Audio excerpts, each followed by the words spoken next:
آج انشاءاللہ جو ہے ہم جو ہے 13ویں پارے کو جو ہے کنٹینیو کریں گے۔ کل جو ہے ہم نے جیسے سورہ یوسف مکمل کی تھی، تو 13ویں پارے میں سورہ یوسف کے بعد کے مضامین جو ہے اس کے بعد جو ہے پھر سورہ ابراہیم سٹارٹ ہوتی ہے۔ تو سورہ ابراہیم کی پہلی آیت کا ترجمہ ہے کہ ایک کتاب ہے کہ ہم نے تمہاری طرف اتاری کہ تم لوگوں کو اندھیروں سے اجالے میں لاؤ ان کے رب کے حکم سے، اور ان کی راہ کی طرف جو عزت والا سب خوبیوں والا ہے۔ امام فخر الدین رازی رحمۃ اللہ علیہ فرماتے ہیں کہ ظلمات کو جمع اور نور کو واحد کے صیغے سے ذکر فرمانے میں اس طرح اشارہ ہے کہ دین حق کی راہ ایک ہے اور کفر اور گمراہی کے راستے کثیر ہیں۔ یہاں پہ ظلمات جو ہے وہ سنگولر نہیں ہے، وہ پلورل لفظ ہے، یعنی کہ وہ جمع ہے، جبکہ نور جو ہے وہ یہاں پہ واحد اختیار کیا گیا کیونکہ نور کی راہ یعنی ہدایت اور روشنی کی راہ ایک ہے، جبکہ کفر اور گمراہی کے راستے بے شمار۔ اس سے یہ بھی معلوم ہوا کہ نبی کریم صلی اللہ علیہ وسلم کے حکم سے لوگوں کو ظلمت کفر سے نکال کر ایمان کی روشنی میں داخل کرتے ہیں۔ کوئی شخص صرف قرآن سے بغیر حضور کے واسطے ہدایت نہیں پا سکتا۔ نور ہدایت کا ذریعہ صرف اور صرف حضور اکرم صلی اللہ تعالیٰ علیہ وآلہ وسلم کی ذات مبارکہ ہے۔ آگے فرماتا ہے کہ اللہ کا ہی ہے جو کچھ آسمانوں اور جو کچھ زمین میں ہے، اور کافروں کی خرابی ہے ایک سخت عذاب سے۔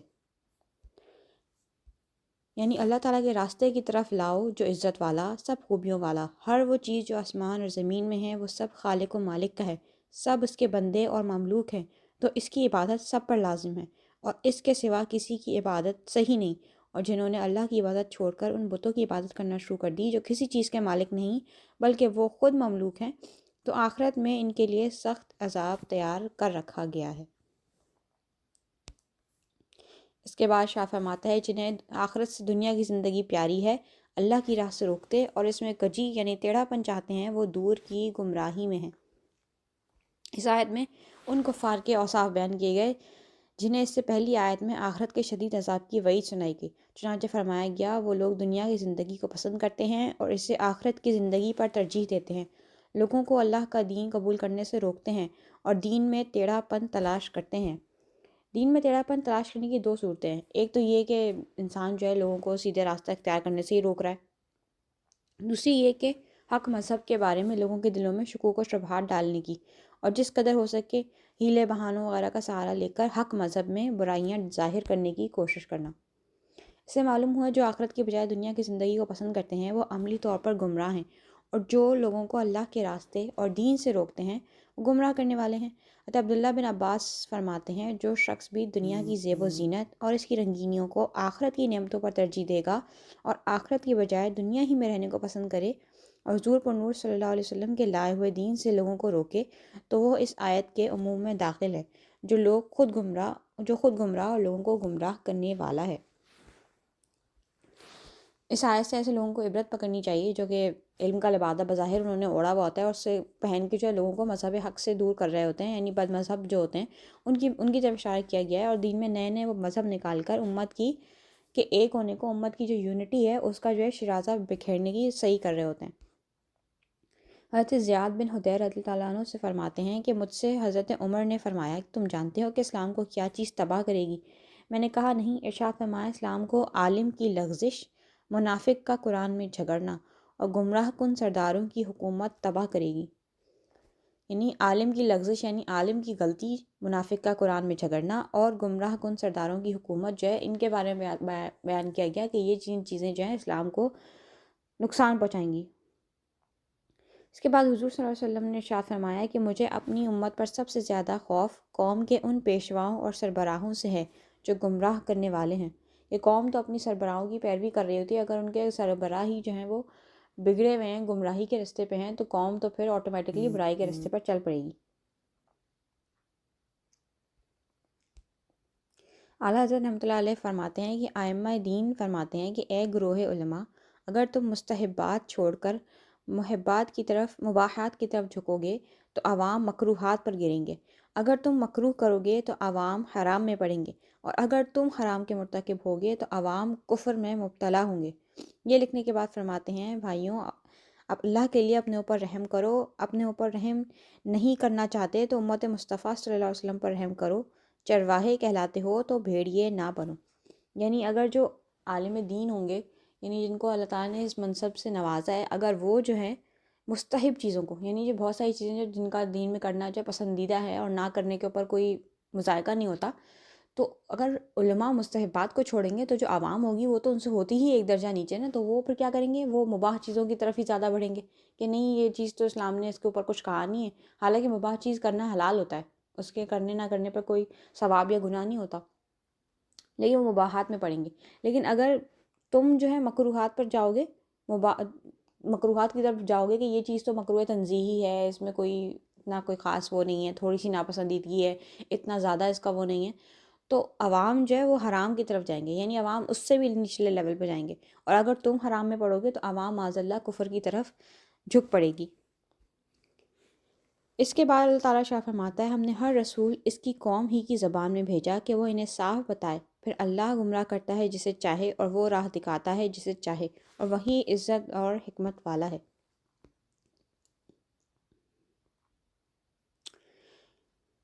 یہاں پر اللہ تعالیٰ ارشاد فرما رہے اپنے حبیب کو کہ ہم نے آپ سے پہلے جتنی بھی امتوں پہ رسول بھیجے وہ سارے کے سارے ان کی زبان میں ہی کلام کرتے تھے، تاکہ وہ جو بھی احکامات لے کے آ رہے ہیں تو وہ ان تک جو ہے آسانی سے پہنچ سکیں، اور وہ بغیر ترجمے کے آسانی سے اور جلدی سمجھ جائیں۔ نبی کریم صلی اللہ علیہ وسلم کیونکہ تمام مخلوق کے رسول ہیں، لیکن قرآن کو ہر زبان میں نازل نہیں کیا گیا، کیونکہ ہزاروں کی تعداد میں زبانیں ہر زمانے میں بولی جاتی رہی ہیں، تو قرآن کو ہر زبان میں نازل کرنا کئی طرح کی پیچیدگیوں کا باعث ہوتا، لہٰذا اس وقت کی روئے زمین کی سب سے مرکزی اور مطلقاً فصاحت و بلاغت کے اعتبار سے سب سے اعلیٰ زبان یعنی عربی میں قرآن پاک کو نازل کیا گیا، تاکہ رسول عربی صلی اللہ تعالیٰ علیہ وسلم قرآن پاک کی اپنے قول و عمل سے بہترین تشریح فرمائیں، اور پھر آپ کی امت دنیا بھر کی زبانوں میں ان تعلیمات کو منتقل کر دے۔ تو یہاں پہ اس بات کا ڈفرینس جو ہے جو ہمیں محسوس ہوا وہ کیا ہے کہ پہلے تو جو انبیاء آتے تھے ان کی زبانوں میں ہی جو ہے ان کو احکامات دیے جاتے تھے کہ بھئی آپ کیونکہ اس بستی کے لیے آئے ہیں، اس بستی کی زبان جو ہے فار ایگزامپل سریانی زبان بولتے ہیں، یہ جو کہ پچھلے زمانوں میں بولی جاتی تھی، حضرت موسیٰ علیہ السلام کی قوم بولتی تھی، تو وہ جو ہے ان کی ہی زبان میں آئے تھی، لیکن اب کیونکہ حضور صلی اللہ علیہ وسلم جو تھے وہ کسی خاص وقت یا امت کے لیے مبعوث نہیں فرمائے گئے تھے، بلکہ کیونکہ تمام دنیا کے لیے مبعوث فرمائے گئے تھے، تو قرآن پاک کو ڈفرینٹ لینگویجز میں اتارنا جو تھا وہ اس کے لیے اس کے اندر ڈفرینٹ پیچیدگیاں تھیں، تو اسی لیے سب سے بہترین اور سب سے فصیح اور بلیغ زبان عربی زبان میں قرآن پاک کو نازل کیا گیا، تاکہ حضور جو ہیں اپنی فصاحت اور بلاغت سے امت تک اس کی تعلیمات پہنچائیں، اور امت جو ہے پھر وہ ڈفرینٹ زبانوں کے اندر جو ہے اس کی تعلیمات کو پوری دنیا میں منتقل کرے۔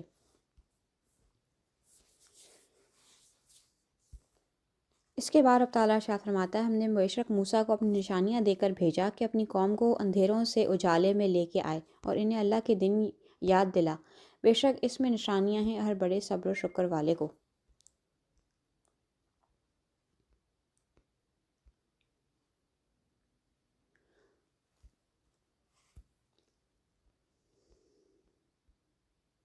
جو نشانیاں یہاں پہ جو آیت میں مراد ہیں وہ یہ ہیں کہ حضرت موسیٰ علیہ السلام کو جو معجزات دے کے بھیجے گئے تھے، جیسے عصا جو تھا ان کا وہ سانپ بن جاتا تھا، ان کا ہاتھ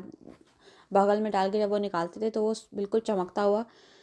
روشن ہو جاتا تھا، اور دریا جو انہوں نے پھاڑ دیا تھا اللہ تعالیٰ نے ان کے لیے تاکہ ان کی جو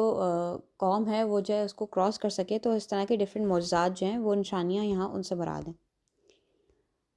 پھر اس کے بعد حضرت عباس، حضرت ابی بن کعب، امام مجاہد، حضرت قتادہ نے بھی ایام اللہ یعنی جو اللہ تعالیٰ کی ایام کی تفسیر جو ہے اس میں اللہ کی نعمتیں اس کا مراد فرمایا، اور فرمایا کہ وہ بڑے واقعات ہیں جو اللہ تعالیٰ کے حکم سے واقع ہوئے۔ بعض مفسرین نے فرمایا کہ ایام اللہ سے وہ دن مراد ہیں جن میں اللہ تعالیٰ نے اپنے بندوں پر انعام کیے، جیسا کہ بنی اسرائیل کے لیے من و سلوہ اتارنے کا دن، موسیٰ علیہ السلام کے لیے دریا میں راستے بنانے کا دن، یہاں ان سے یہ مراد ہے۔ اس آیت میں اس بات پر تنبیہ کی گئی کہ ہر مسلمان پر لازم ہے کہ زندگی میں اگر اس کے اوپر ایسا وقت آئے جو اس کی طبیعت کے مطابق اور اس کے ارادے کے موافق نہ ہو تو اللہ کا شکر کرے، اور اگر ایسا وقت آئے جو اس کی طبیعت کے مطابق نہ ہو تو صبر کرے۔ حضرت صہیب رضی اللہ تعالیٰ عنہ سے روایت ہے کہ حضور صلی اللہ علیہ وسلم نے ارشاد فرمایا، مسلمان مرد پر تعجب ہے کہ اس کے سارے کام خیر ہیں، یہ بات مومن مرد کے سوا کسی کو حاصل نہیں ہوتی کہ اگر اسے راحت پہنچے تو اللہ کا شکر ادا کرے، لہٰذا اس کے لیے راحت خیر ہے، اور اگر اسے تکلیف پہنچے تو صبر کرتا ہے، لہٰذا صبر اس کے لیے بہتر ہے۔ اور ان کے برعکس اگر ہم اپنے حال پہ غور کریں تو ہمیں اللہ تعالیٰ نے کتنی کروڑوں نعمتیں دی ہوئی ہیں، کھانے پینے کو، ہمارا سر جو ہے ہمیں ڈھانپنے کے لیے ہمیں چھت دی ہے، روزی دی ہے، کپڑے دیے ہیں تاکہ ہم اپنے بدن کو ڈھانپ سکیں. اس کے برعکس بہت سارے لوگ ایسے ہوتے ہیں کہ جن کے پاس یہ نعمتیں بھی میسر نہیں ہوتی، لیکن ہمیں ایک ذرا سا سر میں درد ہو جاتا ہے تو ہم اس کو لے کے بیٹھ جاتے ہیں، ہائے ہمارے سر میں درد ہو رہا ہے. تو ان دنوں کو ہم نے کیوں نہیں یاد کیا جو ہمارے اوپر جو ہے صحت کے دن اللہ تعالیٰ نے دیے تھے. ذرا بیماری آتی ہے ہم فوراً پریشان ہو جاتے ہیں، حالانکہ بیماری جو ہے وہ انسان کے گناہوں کا کفارہ بن جاتی ہے، گناہ اس کے دھلتے ہیں. بخار جو ہے جس کے بارے میں ہم یہ سنتے ہیں کہ اس میں انسان کے گناہ جھڑتے ہیں، تو ہم جو ہیں وہ کہتے ہیں نہیں ہمارے بخار ہو گیا، ہمارے تو ٹانگوں میں درد رہتا ہے، ہم سے نماز نہیں پڑھی جاتی، ہم سے یہ نہیں کیا جاتا. تو جو باقی نعمتیں ہیں کہ ہم نے کبھی ان کی طرف غور کیا کہ اللہ تعالیٰ نے ہمیں آنکھ کی نعمت عطا کی، ہم دیکھ سکتے ہیں، یہ کتنی بڑی نعمت ہے. پاؤں کی نعمت دی ہے، ہم چلنے پھرنے پر قادر ہیں. ہاتھ ہمارے جو ہیں سلامت ہیں، ہم معذور نہیں ہیں کسی بھی طرح سے. یہ جو سانس لینا ہے، جو اتنی چھوٹی سی چیز ہمیں لگتی ہے، ہم ایک ہی سیکنڈ کے اندر کتنی مرتبہ ہم سانس لیتے ہیں، ہمارا دل کتنی دفعہ دھڑکتا ہے، یہی ایک اتنی بڑی نعمت ہے کہ ہم جس کا کبھی شکر ادا نہیں کر سکتے. لیکن ہم اتنی نعمتوں کو چھوڑ کر اپنی پریشانیوں کو روتے رہتے ہیں کہ ہمارے پاس تو یہ چیز نہیں ہے، وہ چیز نہیں ہے، مالی حالات ہمارے اچھے نہیں ہیں، نوکری نہیں مل رہی. تو یہ چیزوں پر انسان غور کرے کہ کیا میں اللہ تعالیٰ کا شکر گزار بندہ ہوں یا میں ناشکرا ہوں. پھر اس کے بعد رب تعالیٰ ارشاد فرماتا ہے، اور جب موسیٰ نے اپنی قوم سے کہا یاد کرو اپنے اوپر اللہ کا احسان جب اس نے تمہیں فرعون والوں سے نجات دی جو تم کو بری مار دیتے تھے اور تمہارے بیٹوں کو ذبح کرتے تھے، تمہاری بیٹیاں زندہ رکھتے تھے، اور اس میں تمہارے رب کا بڑا فضل ہوا.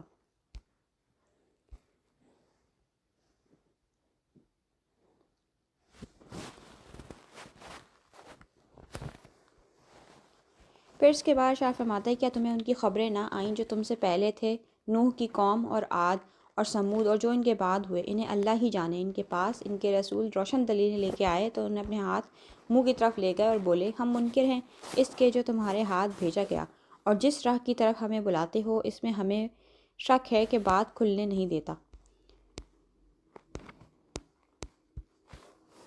یعنی یہاں پچھلی قوموں کے عذابات سے ڈرایا جا رہا ہے کہ جو ہے پچھلی قومیں جو تھیں ان کی طرف جب ان کی اصلاح کے لیے انبیاء بھیجے گئے تو انہوں نے اپنے انبیاء کو جھٹلایا، جس کے بدلے میں ان کو سخت عذاب سے دوچار کیا گیا. اس کے بعد اب تعالیٰ ارشاد فرماتا ہے ان کے رسولوں نے ان سے کہا کہ ہم ہیں تو تمہاری طرح انسان، مگر ہم اللہ تعالیٰ اپنے بندوں میں جس پر چاہے احسان فرماتا ہے، اور ہمارا کام نہیں کہ تمہارے پاس کچھ سند لیں آئیں مگر اللہ کے حکم سے، اور مسلمانوں کو اللہ ہی پر بھروسہ کرنا چاہیے. اس آیت کا خلاصہ یہ ہے کہ جب کفار جو تھے انہوں نے رسول اللہ صلی اللہ علیہ وسلم سے کہا کہ تم تو ہمارے جیسے آدمی ہو، رسول اللہ صلی اللہ علیہ وسلم نے ارشاد فرمایا کہ اچھا یہی مانو کہ ہم واقعی تمہارے جیسے انسان ہیں، لیکن اللہ تعالیٰ اپنے بندوں میں سے جسے چاہتا ہے احسان فرماتا ہے اور نبوت اور رسالت کے ساتھ اسے برگزیدہ کرتا ہے اور اس منصب عظیم کے ساتھ مشرف فرماتا ہے. اور ہمیں کوئی حق نہیں کہ نبوت اور رسالت کے منصب پر فائز ہونے کی وجہ سے اللہ کے حکم کے بغیر ہم اپنی صداقت پر دلالت کرنے والی کوئی دلیل اور معجزے تمہارے پاس لے آئیں. اور مسلمانوں کو اللہ ہی پر بھروسہ کرنا چاہیے کہ وہی دشمنوں کے شر سے دور کرتا اور اس سے محفوظ رکھتا ہے. اب ہمارے یہاں بہت سارے لوگ ہوتے ہیں وہ کہتے ہیں کہ نہیں نبی تو ہمارے اتنا کے ہی انسان ہیں، وہ تو ہمارے بڑے بھائی کی طرح ہیں. تو مطلب یہ بات پہ انسان کو غور کر لینا چاہیے کہ آپ کے اوپر تو وحی نہیں آتی، نبی کے اوپر وحی آتی ہے. نبی کے اوپر اللہ تعالیٰ نے کتنے کرامات اور کتنے جو ہے اپنے انعامات فرمائے، آپ کس طرح سے نبی کی طرح ہو سکتا ہے؟ ہمارا تو کوئی تھوک بھی ہم اس کو دینا چاہیں تو وہ قبول نہ کرے. اور جبکہ نبی کریم صلی اللہ علیہ وسلم نے اپنے لعاب دہن جو ہے حضرت علی کی آنکھ میں لگایا، جو حضرت ایک صحابی جو تھے جن کی آنکھ ضائع ہو گئی تھی ان کی آنکھ میں لگایا تو ان کی آنکھ ٹھیک ہو گئی تھی. تو کیا ہمارا اور آپ کا تھوک یہ کام کر سکتا ہے؟ تو لوگ کہہ رہے ہوتے ہیں نہیں جی وہ ہماری طرح ہی ہیں، ہمارے بڑے بھائی کی طرح ہیں. تو مطلب ہماری طرح کے ہی بشر ہیں، بشری صورت میں یقیناً بھیجے گئے، لیکن وہ جو ہیں ہم سے ان کا کوئی مقابلہ نہیں. وہ جو ہیں جس لیول پر ہیں ہم جو ہے ان کی پاؤں کے دھول کے برابر بھی نہیں ہو سکتے. تو یہاں پہ انسان ایسے لوگوں سے دور رہے کہ جو کہ اس طرح کے کلمات معاذ اللہ انبیاء کے بارے میں کہتے ہیں. اس کے بعد اب تعالیٰ ارشاد فرماتا ہے آیت نمبر 37 میں اللہ تعالیٰ نے اس واقعے کا ذکر کیا کہ جب جو ہے حضرت ابراہیم علیہ السلام کو اس نے حکم دیا کہ جو ہے اپنی بیوی جو ہیں بی بی ہاجرہ جو ہیں ان کو جو ہے پاک زمین کی طرف چھوڑ آؤ. تو یہاں پہ اللہ تعالیٰ نے اس واقعے کا ذکر فرماتا ہے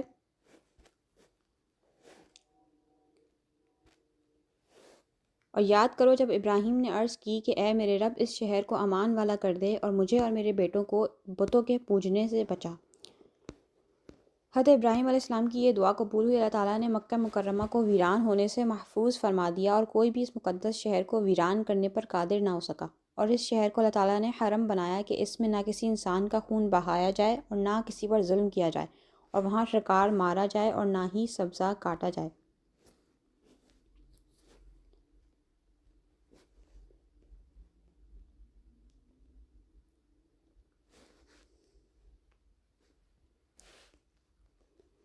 اب جس جگہ پہ جو حضرت ابراہیم علیہ السلام حضرت بی بی ہاجرہ کو اللہ کے حکم سے چھوڑ کے گئے، تو وہ اس وقت جو ہے بالکل ویران تھی، وہاں کوئی کھیتی نہیں تھی، کوئی پانی کا نام و نشان نہیں تھا، کوئی مخلوق نہیں تھی۔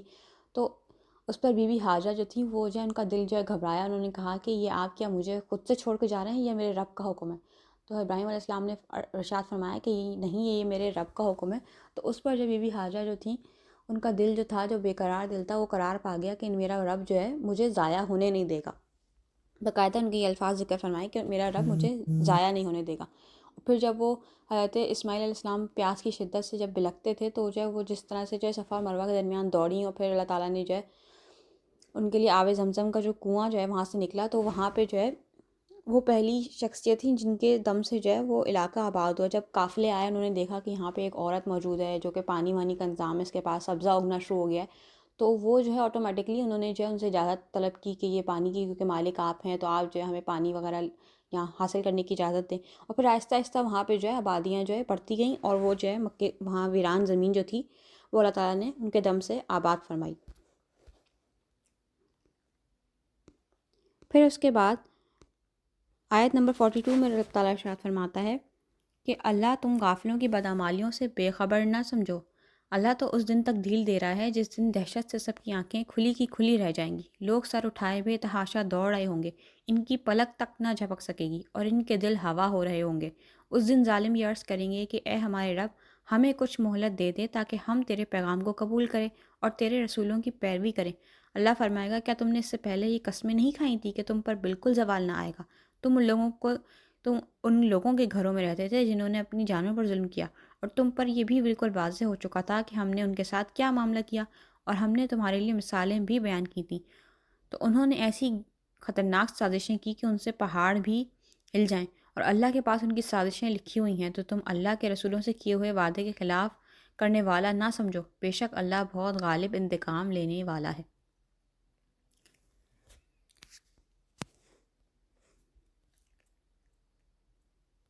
اس کے بعد سورہ حجر ہماری شروع ہوتی ہے۔ سورہ حجر کی پہلی آیت ہے، یہ آیتیں ہیں کتاب اور روشن قرآن کی۔ اس کے شروع کے اندر ہی حروف مقطعات اللہ تعالیٰ نے ذکر فرمایا ہے، ان کی مراد اللہ اور اس کے رسول ہی بہتر جانتے ہیں۔ اس آیت میں تلکا سے اس صورت کی آیتوں کی طرف اشارہ ہے، اور کتاب اور قرآن مبین سے وہ کتاب مراد ہے جس کو نازل کرنے کا اللہ تعالیٰ نے اپنے حبیب صلی اللہ تعالیٰ علیہ وآلہ وسلم سے وعدہ فرمایا۔ یہاں پہ ہمارا 13واں پارہ مکمل ہوتا ہے، اس کے بعد ہمارا 14واں پارہ شروع ہوتا ہے۔ 14ویں پارے کی پہلی آیت کا شان نزول یہ ہے کہ حدیث میں کہ اہل جہنم جب جہنم میں جمع ہوں گے تو جہنمی ان گناہ گار مومنوں پر طعن کریں گے کہ تم تو مسلمان تھے، پھر بھی ہمارے ساتھ جہنم میں جل رہے ہو، تو کیا فائدہ ہوا؟ تم مسلمان ہونے کے باوجود بھی تم جب ہمارے ساتھ جل رہے ہو تو تمہاری ایمان لانے کا کیا فائدہ ہوا؟ تو اللہ تعالیٰ اپنے کرم سے گناہ گار مومنوں کو، مسلمانوں کو جہنم سے نکال کر جنت میں لے جائے گا، تو کفار تمنا کریں گے کہ کاش ہم بھی مسلمان ہوتے تو اس مرحلے پر نجات پا لیتے۔ 14ویں پارے کی ابتدائی آیات میں کفار کے طعن و استہزاء کا ذکر ہے کہ معاذ اللہ وہ اللہ کے رسول کو مجنون کہیں گے، اور کہیں گے کہ اگر آپ سچے ہیں تو فرشتوں کو سامنے لا کر دکھا دیں۔ اللہ تعالیٰ نے فرمایا کہ ہم فرشتوں کو حق کے ساتھ نازل کرتے ہیں اور پھر کوئی مہلت دی نہ جائے گی۔ اگر فرشتوں کو ان کے لیے دکھا بھی دی جاتا تو فرشتوں کو دیکھ نہ پاتے، کیونکہ فرشتے ایک نوری مخلوق ہیں، جبکہ یہ جو ہیں ان کی آنکھیں جو ہیں اس لائق نہیں تھیں، اس قابل نہیں تھیں کہ وہ اس نوری مخلوق کو دیکھ سکتی ہوتیں، تو فرشتوں کو نازل کرنے کا کوئی فائدہ نہ ہوتا۔ پھر اس کے بعد رب تعالیٰ آیت نمبر 14 اور 15 میں ارشاد فرماتا ہے کہ اور اگر ہم ان کے لیے آسمان میں کوئی دروازہ کھول دیں کہ دن کو اس میں چڑھتے، جب بھی کہتے کہ ہماری نگاہ باندھ دی گئی ہے بلکہ ہم پر جادو ہوا۔ اس آیت اور اس کی بعد والی آیت کا خلاصہ یہ ہے کہ کفار مکہ کا عناد، یعنی جن کا جو دل کے اندر کینہ تھا، دشمنی تھی، عداوت تھی، وہ اس درجے تک پہنچ چکی تھی کہ اگر ان کے لیے آسمان میں اللہ تعالیٰ دروازہ بھی کھول دیا جاتا اور ان کے لیے آسمان تک پہنچنا بھی میسر ہوتا، اور دن میں سے اس سے گزریں اور آنکھوں سے دیکھیں، جب بھی نہ مانیں گے اور یہ کہیں گے کہ ہماری نظر بندی کی گئی اور ہم پر جادو ہوا، تو جب خود اپنے معائنے سے انہیں یقین حاصل نہ ہوا تو ملائکہ کے آنے اور گواہی دینے سے جس کو یہ مانگتے ہیں انہیں کیا فائدہ حاصل ہوگا۔ اگلی آیت میں ارشاد فرمایا، بے شک ہم نے آسمان میں برج بنائے اور اسے دیکھنے والوں کے لیے آراستہ کیا۔ یہ برج 7 سیاروں کی منزلیں ہیں، ان برجوں کی تعداد 12 ہے۔ برج حمل اور عقرب اور زہرہ کے سور اور میزان، عطارد کے جوزہ اور سنبلہ، چاند کا سرطان، سورج کا اسد، مشتری کے قوس اور حوت اور زحل کے جدی اور دلو ہیں۔ یہ بیسکلی جو سیارے ہیں نا، 7 سیاروں کی منزلیں ہیں، ان کے اوپر جو برجوں کی تعداد ہے وہ یہاں پہ بیان کی گئی ہے کہ آسمان میں بہت سے برج جو ہیں ان کے نام ہیں ڈفرینٹ نا، کہ حمل ہو گیا، سور ہو گیا، جوزہ ہو گیا، سرطان ہو گیا، یہ ڈفرینٹ جو ہیں 12 جو نام ہیں ان کو ذکر کیا۔ اور فرمایا کہ ہم نے آسمان کو سورج، چاند اور ستاروں سے آراستہ کیا تاکہ غور و فکر کرنے والے اس سے اللہ کے واحد اور خالق ہونے پر استدلال کریں اور جان لیں کہ ہر چیز کو پیدا کرنے والا اور شکل و صورت کو عطا کرنے والا صرف رب تعالیٰ کی ذات ہے۔ پھر اس کے بعد ارشاد فرمایا آیت نمبر 17 میں کہ شیطان فرشتوں کی باتیں سننے کے لیے آسمان پر جاتے ہیں تو ان پر آگ کے کوڑے برسائے جاتے ہیں، یعنی ان کا داخلہ عالم بالا میں بند ہے۔ اس کے بعد آیت نمبر 22 میں اللہ تعالیٰ اس قدرت کا ذکر فرماتا ہے کہ پانی سے لدے ہوئے بادلوں کو ہمارے حکم سے ہوائیں چلا کر لی جاتی ہیں اور پھر بارش برستی ہے، اور بلند فضاؤں میں کسی سہارے کے بغیر اللہ ہی نے لاکھوں گیلن کے حساب سے جو ہے ہم دیکھتے ہیں کہ پانی سٹور ہوا ہوا ہوتا ہے، کس قدر بارش برس رہی ہوتی ہے، اور وہی زندہ کرتا ہے، وہی مارتا ہے، اور سب کچھ اسی کا ہے۔ اس کے بعد اللہ تعالیٰ نے آیت نمبر 26 سے لے کر 47 میں انسانوں اور جنات کے جوہر تخلیق کا بیان کیا کہ انسان کو سڑے ہوئے گارے کی کھنکتی ہوئی خشک مٹی سے پیدا کیا اور جنوں کو بغیر دھوئیں کی آگ سے پیدا کیا۔ پھر اللہ تعالیٰ نے آدم علیہ السلام کا پے کر تخلیق فرمانے کے بعد فرشتوں کو تعظیم کے طور پر انہیں سجدہ کرنے کا حکم دیا، اور تمام فرشتوں نے سجدہ کیا مگر ابلیس نے انکار کیا، اور وجہ انکار اپنا جوہر تخلیق بتایا، یعنی وہ کہتا تھا کہ میں تو آگ سے پیدا کیا گیا ہوں، یہ مٹی سے پیدا کیا گیا ہے، اور آگ جو ہے وہ مٹی سے زیادہ بہتر ہوتی ہے، تو میں کیوں اس کو سجدہ کروں؟ اس نے تکبر کیا، پھر اللہ نے اسے اپنے قرب خاص سے نکال کر دھتکار دیا اور قیامت تک اس پر لعنت ہوتی رہے گی۔ شیطان نے دھتکارے جانے کے بعد قیامت تک کے لیے ہم جانتے ہیں کہ اس نے مہلت مانگی تھی کہ مجھے قیامت تک زندگی دے تاکہ میں تیرے بندوں کو جو ہے سیدھی راہ سے بھٹکاؤں گا، چنانچہ وہ اس کو مل گئی تھی۔ تو اللہ تعالیٰ نے فرمایا تھا کہ میرے منتخب بندے جو ہیں، یعنی میرے نیک بندے جو ہیں، ان کے اوپر تیرا داؤ نہیں چلے گا۔ پھر اس مقام پر جو اللہ تعالیٰ نے جہنم کے 7 دروازوں کا ذکر فرمایا، ان دروازوں کے نام یہ ہیں: جہنم، سعیر، لظہ، حطمہ، سقر، جحیم اور حاویہ۔ یہ جو ہیں 7 جہنم کے 7 مقام ہیں۔ اس مقام پر یہ بھی بتایا گیا کہ اہل جنت کے دل کینوں سے پاک ہوں گے اور اعزاز و اکرام کے ساتھ ایک دوسرے کے مقابل مسندوں پر بیٹھے ہوئے ہوں گے، یعنی یہاں پہ جنتیوں کا ایک وصف جو کہ بتایا گیا کہ ان کے دلوں میں کینہ نہیں ہوگا۔ اب آج ہمارے دلوں کی تو حالت یہ کہ ہم ہر کسی کا بیر اپنے سینے میں لے کے بیٹھے ہوئے ہوتے ہیں، نہیں فلاں نے ہمارے ساتھ ایسا کیا تو ہم اس کے ساتھ ایسے نہیں کریں گے، اس نے ہمیں اپنی تقریب پہ نہیں بلایا تو ہم اس کے ساتھ ایسے ہی کریں گے، تو ہم کینہ بھرے بیٹھے ہوتے ہیں کہ اس نے مجھے اس طرح کہا، اس نے میرے لیے یہ کیا وہ کیا، ہم دلوں میں دشمنی پال کے بیٹھے ہوتے ہیں۔ تو کیا ہمارے اندر وہ وصف ہے کہ ہم جنتیوں میں شمار کیے جا سکیں؟ تو یہاں پہ انسان کو غور کر لینا چاہیے۔ پھر اس کے بعد رب تعالیٰ نے آیت نمبر 79 سے لے کر 84 میں جو اصحاب الایکا اور اصحاب حجر کا ذکر فرمایا کہ ان کے پاس اللہ تعالیٰ کی نشانیاں آئیں، جس سے انہوں نے جو ہے منہ پھیرا اور اپنی تعمیری صلاحیتوں کی وجہ سے جو ہے اپنے آپ کو جو انہوں نے پہاڑوں میں بند کر لیا اور اپنے آپ کو محفوظ سمجھتے تھے کہ ہمیں تو کوئی نقصان نہیں پہنچے گا، لیکن ان قوموں نے اپنے انبیاء کو جھٹلایا تو یہ سب کچھ ان کو اللہ کے عذاب سے نہ بچا سکا اور ان پر اللہ کا عذاب نازل ہوا۔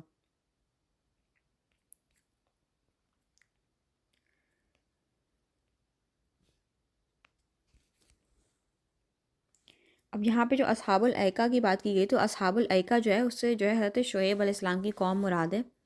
ایکا جھاڑی کو کہتے ہیں۔ ان لوگوں کا شہر چونکہ سرسبز جنگلوں اور مرغزاروں کے درمیان تھا، یعنی نہ وہ جنگلوں میں تھا اور نہ دوسرے اس میں تھا، یہاں پہ بیچ میں ان کا شہر تھا، تو اس لیے انہیں جھاڑی والا فرمایا گیا۔ اللہ تعالیٰ نے حضرت شعیب علیہ السلام کو ان پر رسول بنا کر بھیجا اور ان لوگوں نے نافرمانی کی، حضرت شعیب علیہ السلام کو جھٹلایا تو اللہ تعالیٰ نے انہیں ہلاک کر دیا۔ یعنی ہم نے عذاب دے کر انہیں ہلاک کر دیا، بے شک قوم لوط اور اصحاب الایکہ کے شہر صاف رستے پر ہیں جہاں سے آدمی گزرتے ہیں اور دیکھتے ہیں کہ اے اہل مکہ تم انہیں دیکھ کر کیوں عبرت حاصل نہیں کرتے۔ یعنی ان کے جو ہیں عذاب کی نشانیاں آج تک موجود ہیں، کہ وہ جگہیں آج تک موجود ہیں جو کہ عبرت کا نشانہ تعالیٰ نے بنا دی ہیں قیامت تک کے لیے، تو تم ان سے عبرت کیوں حاصل نہیں کرتے۔ اس کے بعد جو اصحاب حجر ہیں، تو حجر سے مراد جو ہے مدینہ منورہ اور شام کے درمیان ایک وادی تھی جس میں قوم سمود رہتے تھے۔ انہوں نے اپنے پیغمبر صالح علیہ السلام کی تکذیب کی، اور ایک رسول علیہ السلام کی تکذیب تمام رسولوں کی تکذیب ہے، یعنی سب کچھ جھٹلانا ہے، کیونکہ ہر رسول تمام رسولوں پر ایمان لانے کی دعوت دیتا ہے۔ جس نے کسی ایک رسول کو جھٹلایا تو گویا اس نے تمام رسولوں کو جھٹلایا۔ اور ہم جو ہیں قوم سمود کے واقعات سن چکے ہیں کہ حضرت صالح علیہ السلام کی جو قوم تھی ان کے لیے اللہ تعالیٰ نے جو ہے چٹان سے ایک حاملہ اونٹنی برآمد کی گئی تھی معجزے کے طور پر، تو انہوں نے جو اللہ تعالیٰ کے نبی کی نافرمانی کی اور اس اونٹنی کی کونچیں کاٹ ڈالی، جس کے نتیجے میں ان کے اوپر سخت عذاب آیا، وہ تمام کے تمام تباہ و برباد کر دیے گئے۔ ان کی یہاں پہ خوبی یہ بتائی گئی تھی کہ ان کے اندر جو ایک اللہ تعالیٰ نے ان کو ایک ایبیلٹی دی تھی، وہ جو ہے بے خوف ہو کر پہاڑوں میں تراش خراش کر کے اپنے گھر بناتے تھے، کیونکہ انہیں اس کے گرنے اور اس میں نقب لگائے جانے کا اندیشہ نہیں تھا، اور وہ سمجھتے تھے کہ یہ گھر تباہ نہیں ہو سکتے، ان پر کوئی آفت نہیں آ سکتی۔ تو جب قوم سمود نے اپنی جو اونٹنی جو ان کو معجزے کے طور پر عطا کی گئی تھی اس کی کونچیں کاٹیں، تو حضرت صالح علیہ السلام کے بتائے ہوئے 3 دن گزرنے کے بعد صبح ہوتے ہی قوم سمود کو آسمان سے ایک زوردار چیخ سنائی دی گئی اور زمین میں زلزلہ آیا، یوں ان سب کو ہلاک کر دیا گیا۔ حضرت صالح علیہ السلام کی قوم کی بستیوں کے آثار عرب کی سرزمین میں آج بھی موجود ہیں، اور وہاں وہ جگہ مدائن صالح کے نام سے معروف ہے، اور آج بھی لوگ ان آثار کو دیکھنے جاتے ہیں۔ بطور خاص ان کی ترغیب کے لیے اور عمومی طور پر تمام مسلمانوں کی ترغیب کے لیے یہاں پہ ایک حدیث پاک ذکر فرمائی گئی کہ حضرت عبداللہ بن عمر رضی اللہ عنہ فرماتے ہیں کہ نبی کریم صلی اللہ علیہ وسلم جب مقام حجر کے پاس سے گزرے تو آپ نے ارشاد فرمایا، ظالموں کے مکانات میں روتے ہوئے داخل ہونا، ایسا نہ ہو کہ تم پر بھی وہ عذاب آ جائے جو ان پر آیا تھا۔ پھر سواری پر بیٹھے ہوئے آپ صلی اللہ علیہ وسلم نے چہرہ انور پر چادر ڈال لی۔ یہاں پہ ہماری سورہ حجر جو ہے، سورہ حجر کمپلیٹ ہوتی ہے، اس کے بعد سورہ نحل شروع ہوتی ہے۔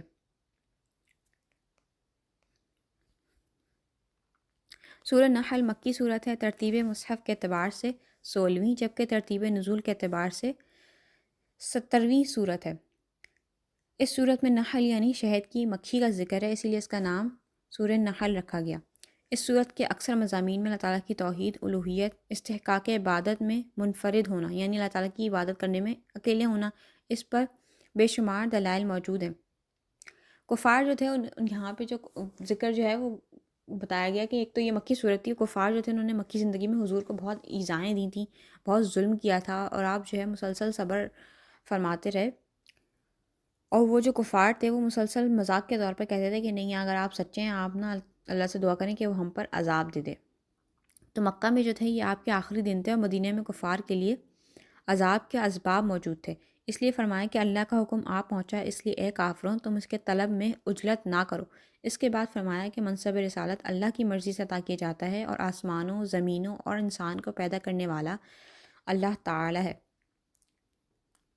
یعنی جب حضور صلی اللہ علیہ وسلم جو ہے مدینے گئے تو اس کے بعد پھر جو جنگیں ہوئیں تو وہی جو ہے کفار کے عذاب کی صورت تھی کہ وہ ان جنگوں میں وہ ہلاک کیے جائیں گے، اور نہایت ہی ذلت وغیرہ کے ساتھ ان کے مال و دولت جو ان سے سب چھن جائیں گے، اور وہ سب کے سب جو ہیں اپنے دردناک انجام کو پہنچیں گے۔ اس کے بعد سورہ نحل کی آیت نمبر 5 میں رب تعالیٰ ارشاد فرماتا ہے کہ اور چوپائے پیدا کیے، ان میں تمہارے لیے گرم لباس اور منفعتیں ہیں، اور ان میں سے کھاتے ہو۔ اس سے پہلی آیت میں اللہ تعالیٰ نے آسمانوں اور زمین کی تخلیق اور اس کے بعد انسانوں کی پیدائش وغیرہ کا ذکر فرمایا، اور ادھر اس آیت میں اس کے بعد والی آیت میں جو اللہ تعالیٰ نے اپنی نعمتیں بیان کی کہ جن سے انسان اپنی ضروریات میں نفع اٹھاتے ہیں۔ چنانچہ انسان کی جو ہم موجودہ دور میں دیکھیں، تو شروع سے اگر ہم دیکھتے آئیں تو بیسک نیسیسٹی جو انسان کی ہے وہ لباس اور کھانا ہے،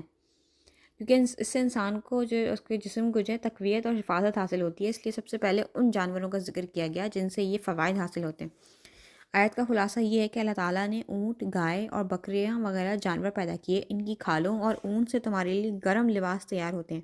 اور اس کے علاوہ بھی ان جانوروں میں بہت سے فائدے ہیں، جیسے تم ان کی نسل سے دولت بڑھاتے ہو، ان کے دودھ پیتے ہو اور ان پر سواری کرتے ہو، اور تم ان کا گوشت بھی کھاتے ہو۔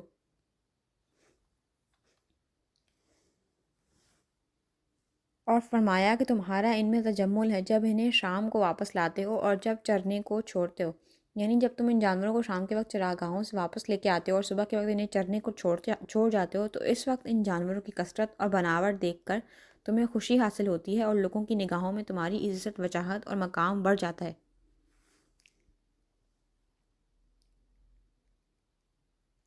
اور وہ تمہارے بوجھ اٹھا کر لے جاتے ہیں ایسے شہر کی طرف کہ تم اس تک نہ پہنچتے مگر ادھمرے ہو کر۔ بے شک تمہارا رب نہایت مہربان رحم فرمانے والا ہے۔ یعنی وہ جانور تمہارے سامان اور سفر کے دوران بھی کام آنے والے آلات اس شہر تک لے جاتے ہیں جہاں تم اپنی جان کو مشقت میں ڈالے بغیر نہیں پہنچ سکتے تھے۔ بے شک اللہ تعالیٰ نہایت مہربان رحم کرنے والا ہے کہ اس نے تمہارے لیے یہ نفع دینے والی چیزیں پیدا کی ہیں۔ اس آیت سے یہ ثابت ہوا کہ جانوروں پر سواری کرنا اور ان پر سامان لادنا جائز ہے، البتہ جتنی ان میں بوجھ برداشت کرنے کی قوت ہو اسی حساب سے ان پر سامان لادا جائے۔ یہ نہیں کہ جانور کے اوپر اس کی طاقت سے زیادہ بوجھ لاد دیا جائے جس سے وہ بیچارہ چلنے میں بھی دشواری محسوس کر رہا ہو، تو صرف اتنا ہی سامان لادنے کی اجازت دی گئی جو وہ آسانی سے اٹھا سکے۔ کثیر احادیث میں جانوروں کے ساتھ نرمی سے پیش آنے، ان کے لیے آسانی کرنے اور ان کے دانہ پانی کے خیال رکھنے کا حکم دیا گیا۔ چنانچہ حضور صلی اللہ علیہ وسلم ارشاد فرماتے ہیں کہ جب تم سرسبزی کے زمانے میں سفر کرو تو زمین سے اونٹوں کو ان کا حصہ دو، اور جب تم خشکی کے سال میں سفر کرو تو زمین سے جلدی گزرو تاکہ اونٹ کمزور نہ ہو جائیں، اور جب تم رات کے وقت آرام کے لیے اترو تو رستے سے الگ اترو، کیونکہ وہ جانوروں کے راستے اور رات میں کیڑے مکوڑوں کے ٹھکانے ہیں۔ حضرت انس سے روایت فرماتے ہیں حضور صلی اللہ علیہ وسلم نے ارشاد فرمایا، جو مسلمان درخت لگاتا ہے یا کھیت اگاتا ہے، اس سے کوئی پرندہ، انسان یا جانور کچھ کھا لیں تو وہ اس کے لیے صدقہ ہوتا ہے۔ حضور صلی اللہ علیہ وسلم ایک ایسے اونٹ کے پاس سے گزرے جس کی پیٹھ پیٹ سے مل چکی تھی، تو ارشاد فرمایا، اس بے زبان جانوروں کے بارے میں اللہ سے ڈرو، ان پر اچھی طرح سوار ہوا کرو اور انہیں اچھی طرح کھلایا کرو۔ حضور نے جانوروں کے چہرے پر مارنے اور چہرے کو داغنے سے بھی منع فرمایا۔ مزید فرماتے ہیں کہ حضور صلی اللہ علیہ وسلم کے پاس سے ایک گدھا گزرا جس کے منہ کو داغا گیا تھا، تو آپ نے ارشاد فرمایا، جس نے اسے داغا ہے اس پر اللہ کی لعنت ہو۔ یعنی جو کثیر احادیث سے ہمیں اس بات ثابت ہوتی ہے کہ حضور صلی اللہ علیہ وسلم نے جانوروں کے ساتھ نرمی اور اچھا سلوک کرنے کا درس عطا فرمایا، اور جو جانور پر ظلم کرے گا تو وہ تو بے زبان کے اوپر ظلم کر رہا ہے کہ وہ تو اپنی تکلیف کسی سے کہہ بھی نہیں سکتا، تو وہ تو اپنی تکلیف کیونکہ اللہ سے کہے گا، تو اس لیے جو ہے ان کے معاملے میں انسانوں کے مقابلے میں زیادہ ڈرنے کی ضرورت ہے۔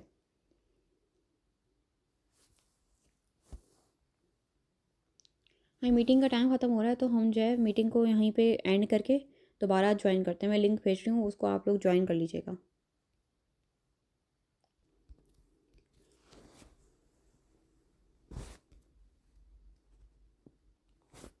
اس کے بعد اب تعالیٰ ارشاد فرماتا ہے، آیت نمبر 8 میں ارشاد فرماتا ہے، اور گھوڑے اور خچر اور گدھے کے ان پر سوار ہو اور زینت کے لیے، اور وہ پیدا کرے گا جن کی تمہیں خبر نہیں۔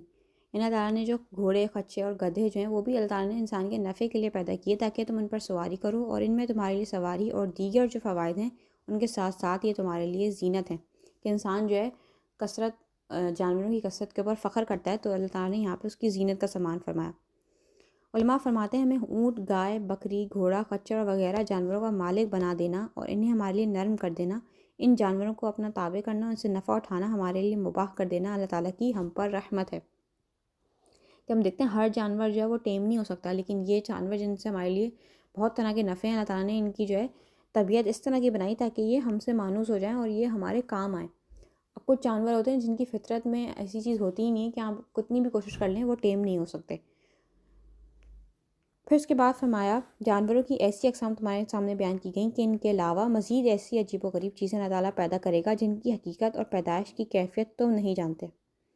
اس میں تمام وہ چیزیں آ گئیں جو آدمی کے راحت، فائدے، آرام و آسائش کے کام آتی ہیں، اور وہ اس وقت موجود نہیں ہوئی تھیں، لیکن اللہ تعالیٰ کو ان کا آئندہ پیدا کرنا منظور تھا، کہ جیسے بحری جہاز، ریل گاڑیاں، کاریں، بسیں، ہوائی جہاز اور طرح طرح کی جو سائنسی ایجادات ہم اپنے دور میں دیکھتے ہیں اور آئندہ زمانے میں بھی نہ جانے کون کون سی ہوں گی، تو جو کچھ بھی آئندہ ایجاد ہوگا وہ بھی اس آیت میں داخل ہے۔ یعنی اللہ نے جو اس آیت کے جو اس میں آخر میں فرمایا نا کہ اور بھی وہ چیزیں پیدا کرے گا جس کی تمہیں خبر نہیں. یعنی ان فیوچر جو ہے ڈفرینٹ طرح کی جو ہے ایجادات جیسے جو اب ہمارے زمانے میں ہیں اور آئندہ زمانے میں ہوں گی، یہاں ان کی طرف اشارہ فرمایا گیا.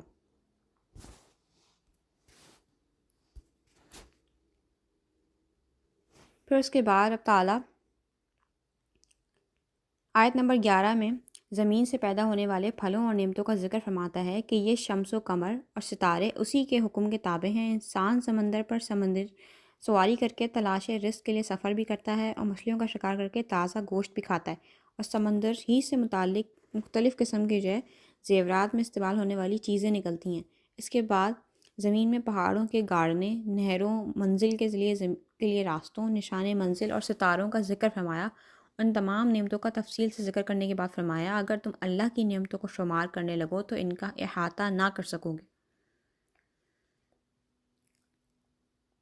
اس کے بعد آیت نمبر 35 سے ہر دور کے کفار و مشرکین کا ایک عذر بیان کیا کہ اگر اللہ چاہتا تو ہم اور ہمارے باپ دادا ان کے سوا کسی کی عبادت نہ کرتے اور نہ ہی ان کے حکم کے بغیر کسی چیز کو حرام قرار دیتے. یہ بات ہم پہلے ڈسکس کر چکے ہیں کہ اللہ تعالیٰ کی مشیت اور چیز ہوتی ہے اور اس کی رضا اور چیز ہوتی ہے. یعنی اگر ہم دیکھیں اگر استاد ہوتا ہے وہ ایک نالائق شاگرد کو فیل کرتا ہے تو اس کی یہ خواہش نہیں ہوتی کہ وہ اپنی مرضی سے اس کو فیل کر رہا ہے، بلکہ قانون کا تقاضا یہی ہوتا ہے، وہ اس نے کام ہی ایسا کیا ہوتا ہے، اس نے نمبر ہی اتنے گندے لایا ہوتا ہے کہ استاد کو اس کو فیل کرنا ہی پڑتا ہے. تو یہ ایک چھوٹی سی دنیاوی مثال کے تھرو سمجھانے کی کوشش کری جا رہی ہے کہ اللہ کی مشیت اور ہے اور اس کی رضا میں فرق ہے. یعنی کفار یہی کہتے تھے اللہ تعالیٰ کے اوپر کہ نہیں اگر اللہ نہیں چاہتا تو ایسا کیسے ہو سکتا تھا کہ ہم اور ہمارے باپ دادا جو ہیں وہ کفر کی راہ پر چلتے. اللہ تعالیٰ چاہتا ہے اسی لیے ہم چلتے ہیں. انہوں نے بیسیکلی اپنے ہاتھ جھاڑ لیے تھے ہر اس کفر سے، ہر اس نافرمانی سے، کہہ دیا تھا کہ نہیں یہ تو کیونکہ اللہ نے اس طرح چاہا ہے تو اسی لیے جو ہم جو ہے اس طرح کے کام کرتے ہیں. تو یہاں پہ ان کی مذمت بیان کی گئی. پھر اس کے بعد آیت نمبر 43 میں اللہ تعالیٰ نے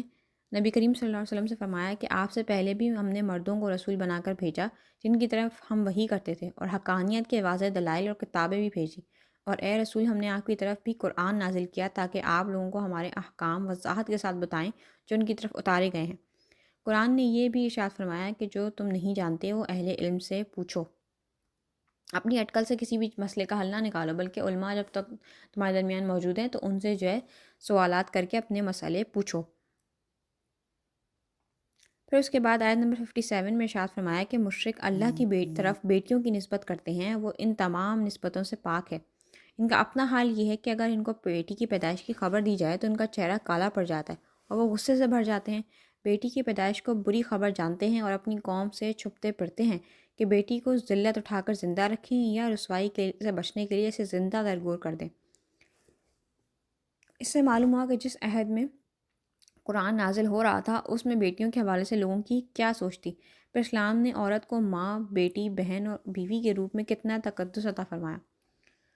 تو اب بھی کچھ لوگ جو کہ بیٹی کی پیدائش کے اوپر جو ہے ناک بھون چڑھاتے ہیں تو ان کو اس بات سے ڈرنا چاہیے کہ یہ بھی کفار کی خصلت تھی کہ انہوں نے جو ہے اپنی بیٹیوں کے پیدائش کے اوپر جو ان کے منہ کالے پڑ جاتے تھے. تو اللہ تعالیٰ ہمیں اس سے محفوظ رکھے. پھر اس کے بعد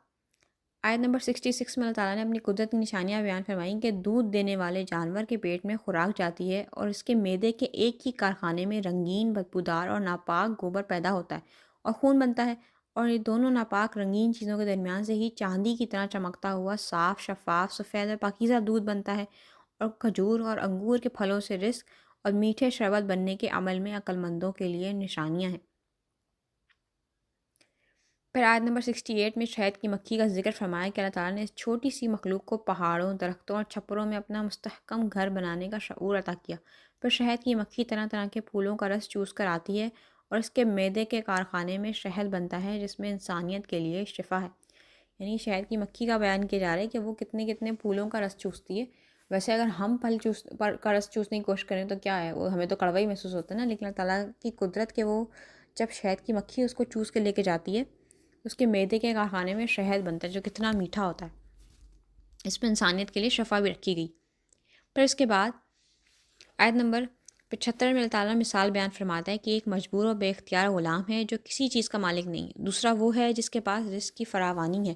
اور وہ ظاہراً اور پوشیدہ طور پر اس میں سے خرچ کرتا ہے. اسی طرح ایک شخص گونگا ہے اور کوئی کام نہیں کر سکتا اور اپنے مالک پر بوجھ ہے، جہاں اسے بھیجا جائے کہ کوئی خیر کی خبر نہیں لاتا، اور دوسرا وہ شخص ہے جو راہ راست پر ہے اور نیکی کا حکم دیتا ہے، کیا یہ دونوں برابر ہو سکتے ہیں؟ یعنی جب بے اختیار اور با اختیار، بے فیض اور فیض رساں بندے برابر نہیں ہو سکتے تو بت اللہ کے برابر کیسے ہو سکتے ہیں؟ وہ تو اپنے ہی نفع نقصان پر قادر نہیں، کوئی ان کو توڑ پھوڑ دے تو وہ اپنے آپ کو بچانے پر قادر نہیں، تو کس طرح سے جو ہے وہ تمہارا خدا ہو سکتے ہیں؟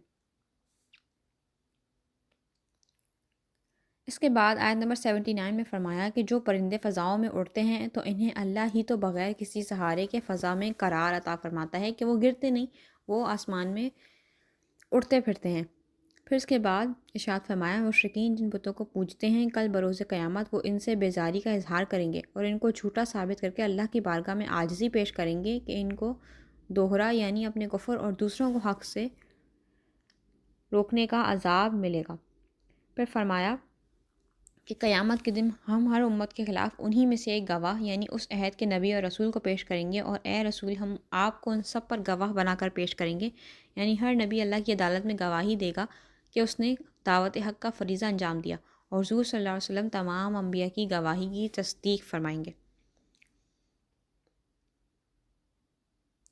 اس کے بعد اللہ تعالیٰ نے وعدے کی پاسداری کا حکم دیا اور قسمیں کھا کر توڑنے سے منع فرمایا، دنیائی فائدے کے لیے یا دھوکہ دہی کے لیے قسمیں کھانے کو برا قرار دیا، اور فرمایا ان لوگوں کی مثال اس عورت جیسی ہے جو سود کاٹتی ہے اور پھر اسے ٹکڑے ٹکڑے کر دیتی ہے، یعنی محنت کر کے اسے ضائع کر دیتی ہے،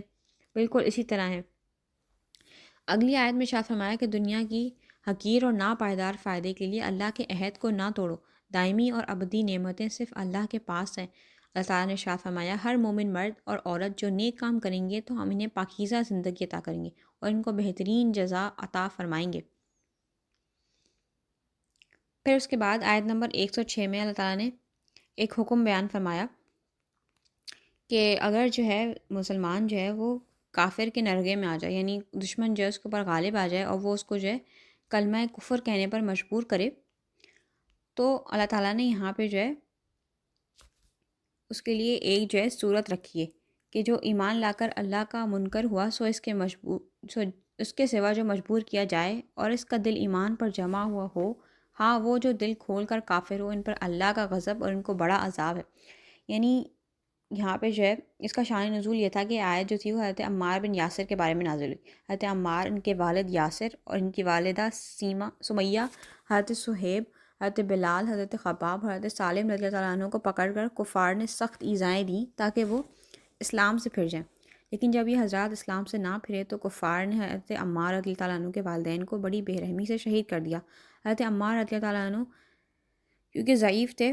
جس کی وجہ سے وہ بھاگ نہیں سکتے تھے، تو انہوں نے مجبور ہو کر جب دیکھا کہ جان پر بن گئی ہے تو بادل ناخواستہ کلمہ کفر کا تلفظ کر دیا۔ رسول اللہ صلی اللہ علیہ وسلم کو خبر دی گئی کہ حضرت عمار رضی اللہ عنہ کافر ہو گئے، تو آپ نے فرمایا ہرگز نہیں، حضرت عمار سر سے پاؤں تک ایمان سے پر ہیں اور اس کے گوشت اور خون میں ذوق ایمانی سرایت کر گیا ہے۔ حضرت عمار رضی اللہ عنہ روتے ہوئے خدمت اقدس میں حاضر ہے کہ حضور نے ارشاد فرمایا کیا ہوا؟ تو انہوں نے عرض کیا خدا کے رسول بہت ہی برا ہوا اور بہت ہی برے کلمے میری زبان پر جاری ہوئے۔ حضور صلی اللہ علیہ وسلم نے ارشاد فرمایا اس وقت تیرے دل کا کیا حال تھا؟ تو انہوں نے عرض کی دل ایمان پر خوب جمع ہوا تھا۔ حضور نے شفقت و رحمت فرمائی اور فرمایا اگر پھر ایسا اتفاق ہو تو یہی کرنا چاہیے۔ اس پر یہ آیت کریمہ نازل ہوئی۔ تو اس آیت سے ہمیں جو چیزیں معلوم ہوتی ہیں وہ یہ ہیں کہ حالت اکراہ میں، یعنی جب کسی دشمن نے آپ کو پکڑا ہوا اور زبردستی جو ہے کلمہ کفر چاہ رہا ہو کہ آپ بک دیں، تو جب ایمان پر دل آپ کا جمع ہوا ہے تو زبان پر کلمہ کفر کو جاری کرنا جائز ہے، جبکہ آدمی کو کسی ظالم کی طرف سے اپنے جان یا کسی عضو کے تلف ہونے کا حقیقی خوف ہو۔ اور اس میں یہ بھی ضروری ہے کہ اگر کوئی دو معنی والی بات کہنے میں گزارا چل سکتا ہو جس سے کفار اپنی مراد لیں اور کہنے والا اپنی درست مراد لے، تو کہنا ضروری ہے کہ دو معنی والی بات کہے جبکہ اس طرح کہنا جانتا ہو۔ یعنی بیسکلی ایسی باتیں ہوتی ہیں جو ڈبل میننگ ہوتی ہیں، یعنی کفار کو لگے کہ ہاں نہیں اس نے نا واقعی کفر کا جملہ کہا ہے، لیکن مسلمان جو ہے اس سے صحیح والی اپنی مراد لے رہا ہو تو ایسا جملہ کہنا اس کے لیے بہتر ہے۔ اور جب تک جان سے جانے کا صحیح خوف نہ ہو، انسان جو ہے اپنی زبان پر کلمہ کفر جاری نہیں کر سکتا۔ دوسری بات یہ کہ اگر اس حالت میں بھی صبر کرے گا اور قتل کر ڈالا جائے تو اسے اجر ملے گا اور وہ شہید ہوگا، جیسا کہ حضرت خبیب رضی اللہ عنہ نے صبر کیا اور وہ سولی پر چڑھا کر شہید کر ڈالے گئے، تو سرکار صلی اللہ علیہ وسلم نے انہیں سید الشہداء فرمایا۔ ان سے بھی کفار نے یہی کہا کہ نا کلمہ کفر وہ بکیں، لیکن انہوں نے جو ہے وہ ایمان پر قائم رہے، انہوں نے جو ہے کلمہ کفر کہہ کے نہیں دیا، تو اسی لیے ان کو شہید کر دیا گیا۔ تیسری بات یہ کہ جس شخص کو مجبور کیا جائے، اگر اس کا اپنا دل ایمان پر جمع ہوا نہ ہو تو وہ کلمہ کفر زبان پر لانے سے کافر ہو جائے گا۔ چوتھی چیز یہ کہ اگر کوئی شخص بغیر مجبوری کے مذاق کے طور پر یا علم نہ ہونے کی وجہ سے کلمہ کفر زبان پر جاری کر دے تو وہ کافر ہو جائے گا۔ ہمارے یہاں جو ہے کیونکہ لوگ جو ہیں کچھ زیادہ ہی لوز ٹاک کرنے کی عادی ہو گئے ہیں، ان کو پتہ ہی نہیں ہوتا وہ زبان سے کیا بک رہے ہیں۔ بہت سارے لوگ اپنے کسی دشمن کو دیکھ کے کہتے ہیں یہ تو موت کا فرشتہ یا اسرائیل آ گیا، تو معاذ اللہ یہ اللہ تعالیٰ کے فرشتے کی انتہائی گستاخی ہے، اور یہ جو ہے کفر تک لے جانے والی بات ہے۔ تو انسان کو ایسے کلمات اپنی زبان سے کہتے ہوئے 10 بار سوچ لینا چاہیے۔ ہمارے یہاں بہت سارے لوگ جو ہیں بے باک ہو جاتے ہیں، ان کو پتہ نہیں ہوتا کہ کس کے بارے میں کس طرح سے زبان کیسی استعمال کرنی چاہیے۔ حضور کے بارے میں کافی ہلکی بات کہہ دیتے ہیں، ان کی ازواج کے متعلق کہہ دیتے ہیں، تو انسان کو ڈرتے رہنا چاہیے۔ اسی لیے کہتے ہیں جو زیادہ بولتا ہے وہ کھوتا ہے، وہ جو ہے اس کے بارے میں زیادہ اندیشہ ہوتا ہے کہ وہ کوئی ایسی بات کہہ جائے جو کہ دین سے نکال دینے والی ہو۔ اللہ تعالیٰ ہمیں توفیق عطا فرمائے کہ ہم اپنی زبان کی حفاظت کر سکیں۔ اس کے بعد اب تعالیٰ نے آیت نمبر 112 میں ایک ایسی بستی کی مثال بیان فرمائی کہ وہ بستی بے خوف و خطر تھی، ہر طرف سے اطمینان تھا، ہر جگہ سے بستی والوں کے لیے کشادہ روزی آتی تھی۔ پھر انہوں نے اللہ کی نعمتوں کی ناشکری کی تو اللہ تعالیٰ نے ان کی بدعمالیوں کے سبب ان کو بھوک اور خوف کے لباس کا مزہ چکھایا، یعنی ان پر بھوک اور خوف کے عذاب کی صورت میں مبتلا کر دیا گیا۔ اس کے بعد آیت نمبر 119 میں ایک بار پھر اس رعایت کا بیان فرمایا کہ اگر بندہ نادانی میں گناہ کر بیٹھے اور احساس ہونے پر سچے دل سے توبہ کر کے نیکی پر کاربند ہو جائے تو اللہ تعالیٰ گناہوں کو معاف فرما دیتا ہے۔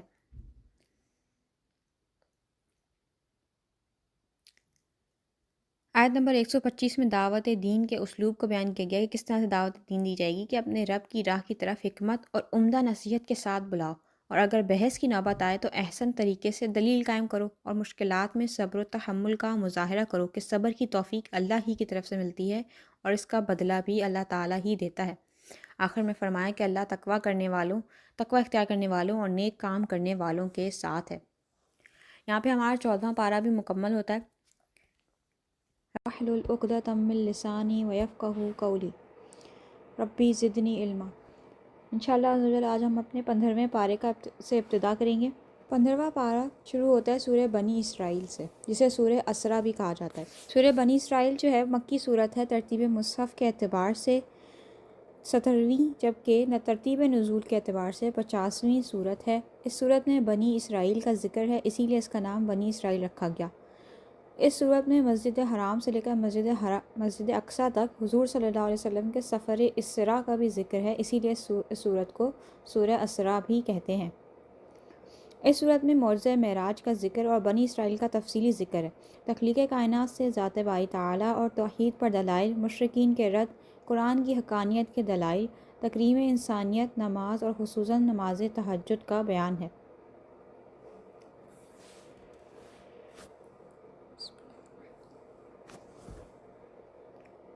پاکی ہے اسے جو راتوں رات اپنے بندے کو لے گیا مسجد حرام سے مسجد اقصیٰ تک، جس کے ارد گرد ہم نے برکت رکھی ہے کہ ہم اسے اپنی عظیم نشانیاں دکھائیں، بے شک وہ سنتا دیکھتا ہے۔ سبحان سے جو اللہ تعالیٰ نے اس آیت کو شروع کیا ہے، اس کا معنی یہ ہے کہ اللہ تعالیٰ جو ہے اللہ تعالیٰ کی ذات ہر عیب اور نقص سے پاک ہے۔ حضرت طلحہ بن عبید اللہ فرماتے ہیں، میں نے نبی کریم صلی اللہ علیہ وسلم سے سبحان اللہ کی تفسیر کے بارے میں دریافت کیا تو آپ نے فرمایا ہر بری چیز سے اللہ کی پاکی بیان کرنا۔ اس آیت کی ابتدا میں لفظ سبحان کا ذکر ہوا، اس مناسبت سے سبحان اللہ کے ہم فضائل بھی سنتے ہیں۔ حضرت ابو ہریرہ رضی اللہ تعالیٰ عنہ سے مروی ہے کہ رسول اللہ صلی اللہ علیہ وسلم نے ارشاد فرمایا، جس نے ایک دن میں 100 مرتبہ سبحان اللہ و بحمدہ پڑھا تو اس کے گناہ مٹا دیے جائیں گے، اگرچہ اس کے گناہ سمندر کی جھاگ کے مثل ہوں۔ یعنی 100 مرتبہ دن میں سبحان اللہ و بحمدہ، اس کی فضیلت یہ ہے کہ گناہ مٹا دیے جائیں گے اگرچہ سمندر کی جھاگ کے برابر ہی کیوں نہ ہو۔ جس نے سبحان اللہ العظیم و بحمدہ کہا تو اس کے لیے جنت میں ایک درخت اگا دیا جاتا ہے۔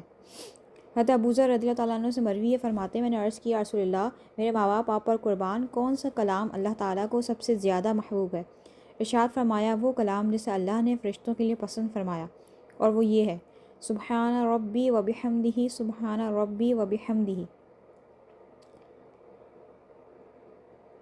یاد رہے کہ ہر اسم الہی یعنی اللہ تعالیٰ کے نام کی جو تجلی ہوتی ہے وہ عامل پر پڑتی ہے، یعنی جو اسم الہی کا وظیفہ کرتا ہے اس میں اسی کا اثر پیدا ہونا شروع ہو جاتا ہے۔ چنانچہ جو یا سبحانو کا وظیفہ کرے تو اللہ اسے گناہوں سے پاک فرمائے گا، جو یا غنیوں کا وظیفہ پڑھے تو وہ خود غنی اور مالدار ہو جائے گا۔ اسی طرح جو یا عفو یا حلیمو کا وظیفہ کرے تو اس میں یہی صفات پیدا ہونا شروع ہو جائیں گی۔ اسی مناسبت سے یہاں ایک حکایت ملاحظہ ہو،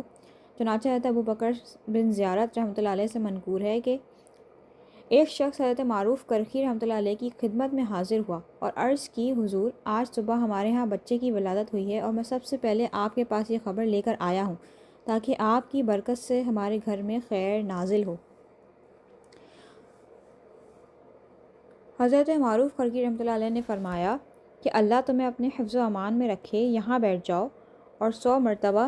یہ الفاظ کہو ماشاء اللہ کانا، یعنی اللہ تعالیٰ نے جو چاہا وہی ہوا۔ اس نے 100 مرتبہ یہ الفاظ دہرائے تو آپ نے فرمایا دوبارہ یہی الفاظ کہو۔ اس نے پھر 100 مرتبہ وہی الفاظ دہرائے، آپ نے فرمایا پھر وہی الفاظ دہراؤ۔ اس طرح 5 مرتبہ اسے وہی الفاظ دہرانے کا حکم دیا۔ اتنے میں ایک وزیر کی والدہ کا خادم ایک خط اور تھیلی لے کر حاضر ہوا اور کہا اے معروف، اس نے یہ تھیلی آپ کی خدمت میں بھجوائی ہے اور یہ کہا ہے کہ آپ یہ رقم جو ہے غربا و مساکین میں تقسیم فرما دیں۔ یہ سن کر آپ نے قاصد سے فرمایا رقم کی تھیلی اس شخص کو دے دو، اس کے ہاں بچے کی ولادت ہوئی ہے۔ قاصد نے کہا یہ تو 500 درہم ہے، کیا سب اسے دے دوں؟ آپ نے فرمایا ہاں ساری رقم اسے دے دو۔ اس نے 500 مرتبہ ماشاء اللہ کانا کہا، پھر اس شخص کی طرف متوجہ ہوئے اور فرمایا یہ 500 درہم تمہیں مبارک ہوں، اگر اسے زیادہ مرتبہ کہتے تو ہم بھی اتنی ہی مقدار مزید بڑھا دیتے۔ جاؤ اور یہ رقم اپنے اہل و عیال پر خرچ کرو۔ اس آیت کا مفہوم یہ ہے کہ ہر کمزوری، عیب اور نقص سے خداوند قدوس کی عظیم ذات پاک ہے، جس نے اپنے خاص بندے یعنی محمد صلی اللہ علیہ وسلم کو شب معراج رات کے کچھ حصے میں مسجد حرام سے لے کر مسجد اقصیٰ تک کی سیر کرائی، حالانکہ مسجد اقصیٰ مکہ مکرمہ سے 30 دن سے زیادہ کی مسافت پر ہے۔ وہ مسجد اقصیٰ جس کے ارد گرد ہم نے دینی اور دنیاوی برکتیں رکھی ہیں، اور سیر کرانے کی حکمت یہ تھی کہ رب تعالیٰ اپنے حبیب صلی اللہ علیہ وسلم کو اپنی عظمت اور قدرت کی عظیم نشانیاں دکھانا چاہتا تھا۔ روایت میں ہے کہ جب سرکار صلی اللہ علیہ وسلم شب معراج درجات عالیہ اور مراتب رفیعہ پر فائز ہوئے تو اللہ تعالیٰ نے خطاب فرمایا اے محمد، یہ فضیلت و شرف میں نے تمہیں کیوں عطا فرمایا؟ حضور اقدس صلی اللہ علیہ وسلم نے عرض کی اس لیے کہ تو نے مجھے عبدیت کے ساتھ اپنی طرف منسوب فرمایا۔ اس پر یہ آیت مبارکہ نازل ہوئی۔ یعنی اس کی حکمت یہی تھی کہ اللہ تعالیٰ نے جو تھا وہ محبوب کو اپنی دنیا دکھانا، ان کے انڈر جو اللہ تعالیٰ نے سلطنت دی ہے، زمین و آسمان کے خزانے ان کے انڈر دیے ہیں، تو وہ ان کو دکھانا اللہ تعالیٰ کو مقصود تھا۔ اور جو یہاں پہ آیت میں بتایا گیا کہ جس کے ارد گرد ہم نے جو ہے برکتیں رکھی ہیں، تو اس سے ایک مراد جو ہے وہ یہ بھی لی جاتی ہے کہ وہاں پہ کثرت سے انبیاء کرام کے مزارات ہیں۔ پھر اس کے بعد فرمایا جو آیت کا اگلا جزء اسریٰ بعبدہ یعنی اپنے بندے کو سیر کرائی، آیت کے اس حصے میں نبی کریم صلی اللہ علیہ وسلم کی معراج کا تذکرہ ہے۔ معراج شریف نبی کریم صلی اللہ علیہ وسلم کا ایک جلیل معجزہ اور اللہ تعالیٰ کی عظیم نعمت ہے، اور اس سے وہ کمال قرب ظاہر ہوتا ہے کہ جو کہ اللہ تعالیٰ نے کسی اور مخلوق کو نہیں دیا، جو کہ صرف اور صرف حضور صلی اللہ علیہ وسلم کے ساتھ خاص ہے۔ نبوت کے 12ویں سال معراج سے نوازے گئے، البتہ مہینے میں اختلاف ہے، مگر زیادہ مشہور یہی ہے کہ 27ویں رجب کو معراج ہوئی۔ مکہ مکرمہ سے حضور پرنور صلی اللہ علیہ وسلم کا بیت المقدس تک رات کے چھوٹے سے حصے میں تشریف لے جانا نص قرآنی سے ثابت ہے، یعنی قرآن کی دلیل سے ثابت ہے، اس کا منکر کافر ہے۔ اور آسمان کی سیر اور منازل قرب میں پہنچنا احادیث صحیحہ متعمدہ مشہورہ سے ثابت ہے، جو کہ حد تواتر کے قریب پہنچ چکی ہیں، ان کا منکر گمراہ ہے۔ یعنی کہ جو مسجد حرام سے لے کر مسجد اقصیٰ تک کا جو سفر ہے وہ تو اللہ تعالیٰ نے کلیئرلی آیت کے اندر لکھ دیا ہے، بیان فرما دیا ہے کہ جو ہے یہ تو میں نے اپنے بندے کو سیر کرائی، تو اگر اس کا کوئی انکار کرتا ہے تو اس کا انکار کرنے والا کافر ہوگا۔ یعنی مکہ مکرمہ سے بیت المقدس تک کا جو سفر ہے اس کا انکار کرنے والا کافر ہوگا، جبکہ آسمانوں کی سیر اور جو منازل قرب اللہ تعالیٰ کے پاس انہوں نے طے کی تو ان کا ذکر جو ہے کافی صحیح احادیث سے، یہ صحیح احادیث جو ہوتی ہیں ان کی سند بیسکلی کے اوپر ڈپینڈ کر رہا ہوتا ہے کہ جنہوں نے یہ روایت مروی کی ہیں وہ ان کے اندر وہ کوالٹیز اور وہ چیزیں موجود تھیں کہ جو کہ ایکسیپٹیبل بناتی ہیں کہ اس کو ہم حدیث کے طور پہ آگے بیان کریں. تو وہ سارے کے سارے جو ہے انتہائی یہ کہنا چاہیے بہت ہی پختہ اور جو ہے یقینی علم رکھنے والے اور مضبوط حافظے والے لوگ تھے. اور یہ اس قدر اس کے اوپر احادیث ملتی ہیں جو کہ جن کا جھوٹ پر ٹھہرایا جانا جو ہے محال ہو، یعنی ناممکن ہو. تو ان کا جو انکار کرے گا تو وہ شخص جو ہے گمراہ ہے. تیسری چیز، معراج شریف بحالت بیداری جسم اور روح دونوں کے ساتھ واقع ہوئی. یہی جمہور اہل اسلام کا عقیدہ ہے اور اصحاب رسول کی کثیر جماعتیں اور حضور اکرم صلی اللہ علیہ وسلم کے جلیل القدر صحابہ اسی کے معتقد ہیں. آیات و احادیث سے بھی یہی سمجھ آتا ہے. اور جہاں تک بیچارے فلسفیوں کا تعلق ہے جو علت اور معلول کے چکر میں پھنس کر عجیب و غریب شکوک و شبہات کا شکار ہیں، تو یہ صرف اور صرف ان کے باطل جو ہیں وہم ہے. قدرت الہی کے معتقد کے سامنے وہ تمام شبہات محض بے حقیقت ہیں. کہ وہ کہتے تھے نہیں اتنے کم ٹائم پیریڈ میں ایسا کیسے ہو سکتا ہے کہ جو ہے وہ آسمانوں کی سیر کر کے بھی واپس آ گئے، حالانکہ وہ مسافت بھی 30 دن سے زیادہ تھی. اور وہ ان کی لاجک کو سمجھ میں نہیں آ رہا تھا، ان کا دماغ اس کو ایکسیپٹ نہیں کر پا رہا تھا. تو اس لیے وہ طرح طرح کے شکوک و شبہات کا شکار ہوتے ہیں. حالانکہ اللہ تعالیٰ کی جو قدرت ہے وہ اس سے کہیں بڑھ کر ہے. جہاں ہماری عقل ختم ہوتی ہے وہاں پہ جو ہے رب کی قدرت شروع ہوتی ہے. تو عقلیں جو ہیں اس چیز کو گریسپ کرنے سے جو ہے عاجز ہیں. لیکن ہمارا عقیدہ یہی ہے کہ معراج جو ہے وہ جسم اور روح دونوں کے ساتھ بیداری کی حالت میں ہوئی. سفر معراج کے بارے میں سینکڑوں احادیث ہیں جن کا مختصر اگر ہم خلاصہ سنیں تو کچھ یوں ہے کہ معراج کی رات جو ہے جبریل علیہ السلام جو تھے وہ بارگاہ رسالت میں حاضر ہوئے اور آپ کو جو ہے معراج کی خوشخبری سنائی اور آپ کا مقدس سینہ کھول کر اسے آب زمزم سے دھویا، پھر اسے حکمت اور ایمان سے بھر دیا. اس کے بعد تاجدار رسالت صلی اللہ علیہ وسلم کی بارگاہ میں براق کو پیش کیا گیا اور انتہائی اکرام کے ساتھ اس پر سوار کر کے مسجد اقصیٰ کی طرف لے گئے. بیت المقدس میں سید المرسلین صلی اللہ علیہ وسلم نے تمام انبیاء و مرسلین کی امامت فرمائی. اور یہ جو امامت فرمائی تھی تو اس میں ایک حکمت یہ بھی تھی کہ جو پچھلے انبیاء گزر گئے تو ان سب سے جو ہے اللہ تعالیٰ نے اپنے اس برگزیدہ نبی، اپنے سب سے محبوب نبی صلی اللہ علیہ وسلم کی اطاعت اور ان کی جو ہے اپنے امت کو تعلیم دینے کا جو ہے وعدہ اور عہد لیا تھا. تو وہ تمام انبیاء جو تھے ان کے دل میں یہ خواہش تھی کہ ہم بھی جو ہے ان کی امت میں شامل ہوں، ہم بھی ان کو دیکھ سکیں، ہم بھی دیکھیں گے کہ کون سے نبی ہیں جن کی ہم جو ہے تعلیم اللہ تعالیٰ نے ہمیں کرنے کا حکم دیا. تو یہاں پہ ایک حکمت جو تھی تمام انبیاء کی امامت میں، تاکہ جو ہے وہ تمام انبیاء آپ کی زیارت فرما لیں اور وہاں پہ حضور صلی اللہ علیہ وسلم کی ان سب کے اوپر جو برتری اللہ تعالیٰ نے انہیں عطا فرمائی ہے وہ بھی واضح ہو جائے. کیونکہ امام وہی ہوتا ہے جو مخلوق میں سب سے بہتر ہوتا ہے، ساری چیزوں میں سب سے بہتر ہوتا ہے، اسی کو امام بنایا جاتا ہے. تو یہاں پہ یہ بھی حکمت تھی. پھر وہاں سے جو ہے آسمانوں کی سیر کی طرف متوجہ ہوئے اور باری باری تمام آسمانوں کے دروازے کھولے گئے. پہلے پہ آدم علیہ السلام سے ملے، دوسرے پہ یحییٰ علیہ السلام سے اور عیسیٰ علیہ السلام سے، اور تیسرے پر یوسف علیہ السلام تھے، چوتھے پر ادریس علیہ السلام، پانچویں پر ہارون علیہ السلام، چھٹے پر موسیٰ علیہ السلام اور ساتویں آسمان پر ابراہیم علیہ السلام حضور اقدس صلی اللہ علیہ وسلم کی زیارت و ملاقات سے مشرف ہوئے اور انہیں مبارکباد دی. اور تمام حضور صلی اللہ علیہ وسلم عجائبات دیکھتے ہوئے تمام مقربین کی آخری منزل تک ہوتے ہوئے سدرۃ المنتہا تک جب پہنچے تو پھر جبریل علیہ السلام جو تھے انہوں نے وہ وہیں رک گئے. تو حضور نے فرمایا کہ کیا آگے نہیں چلو گے میرے ساتھ؟ تو انہوں نے کہا کہ بس میری حد تو یہیں تک تھی، اب اگر آگے بڑھوں گا تو میرے پر جل جائیں گے. تو حضور صلی اللہ علیہ وسلم نے یہ نہیں کہا کہ نہیں ہے جبریل چلو میرے ساتھ، میں تمہیں اپنے ساتھ لے جانا چاہتا ہوں، بلکہ حضور صلی اللہ علیہ وسلم اس بات کو جانتے تھے کہ جو ہے اللہ تعالیٰ نے جو مرتبہ انہیں عطا فرمایا اور کسی کو نہیں عطا فرمایا، اس لیے پھر جو ہے وہ اکیلے ہی آگے بڑھ گئے. پھر اس جگہ سے آگے بڑھ کر جو ہے اللہ تعالیٰ نے حضور صلی اللہ علیہ وسلم کو جو ہے قرب اعلیٰ میں پہنچا کر، جس کے تصور ہم جو ہے کرنے سے عاجز ہیں کہ کس طرح کا وہ عالم ہوگا، تو وہاں پر جو ہے خاص رحمت و کرم سے نوازا گیا. پھر 50 نمازیں پہلے عطا ہوئیں، پھر وہ کم ہوتے ہوئے 5 ہوئیں، اور تمام جو ہے زمین و آسمان کی بادشاہت اور ساری چیزوں کا علم جو ہے ان کو جو ہے کھول دیا گیا. بعض گناہ گاروں کی شفاعت فرمائی، جنت و دوزخ کی سیر کی، پھر تمام چیزوں کی سیر کرنے کے بعد اپنی دنیا میں واپس اپنی جگہ پر تشریف لے آئے. تو جب سرکار صلی اللہ علیہ وسلم نے اس واقعے کی خبریں دیں تو کفار جو تھے انہوں نے بڑا واویلا مچایا کہ نہیں ایسے تو ہو ہی نہیں سکتا. تو کہنے لگے کہ نہیں یہ تو ایسی ہی جھوٹی باتیں ہیں، اور حضرت ابوبکر صدیق رضی اللہ تعالیٰ عنہ گزر رہے تھے تو وہاں کو فارن ان کو روک کے کہا تمہیں پتہ ہے کہ تمہارے نبی محمد نے کیا کہا ہے صلی اللہ علیہ وسلم؟ تو انہوں نے کہا کہ نہیں، کیا کہا ہے؟ تو انہوں نے کہا کہ وہ تو کہتے ہیں کہ میں اس طرح سے جو ہے معراج کی سیر کر کے آیا ہوں اور میں نے ایسے قرب کی منزلیں طے کی ہیں۔ تو حضرت ابوبکر صدیق رضی اللہ تعالیٰ عنہ نے بغیر کسی حیل و حجت کے فوراً کہا کہ انہوں نے کہا ہے تو صحیح ہی فرمایا ہوگا، میں اس بات پہ یقین رکھتا ہوں۔ تو اس پر جو ہے ان کو جو ہے اللہ تعالیٰ کے پیارے نبی صلی اللہ علیہ وسلم نے صدیق کا لقب دیا، یعنی بہت سچا بولنے والا۔ انہوں نے جو ہے تحقیق بھی نہیں کی، لیکن وہ کیونکہ ان کا پختہ یقین تھا کہ حضور صلی اللہ علیہ وسلم میرے نبی جو ہے وہ جھوٹ نہیں بول سکتا، تو جو انہوں نے فرمایا ہوگا سچ ہی کہا ہے، تو انہوں نے ان کو وہ لقب اللہ تعالیٰ کے پیارے نبی صلی اللہ علیہ وسلم نے مرحمت فرمایا، کیونکہ انہوں نے سب سے پہلے تصدیق فرمائی۔ اللہ تعالیٰ نے اپنے حبیب صلی اللہ علیہ وسلم کو جو معراج عطا فرمائی اور حضرت موسیٰ علیہ السلام کو جو معراج عطا ہوئی، ان میں جو ہے فرق تھا۔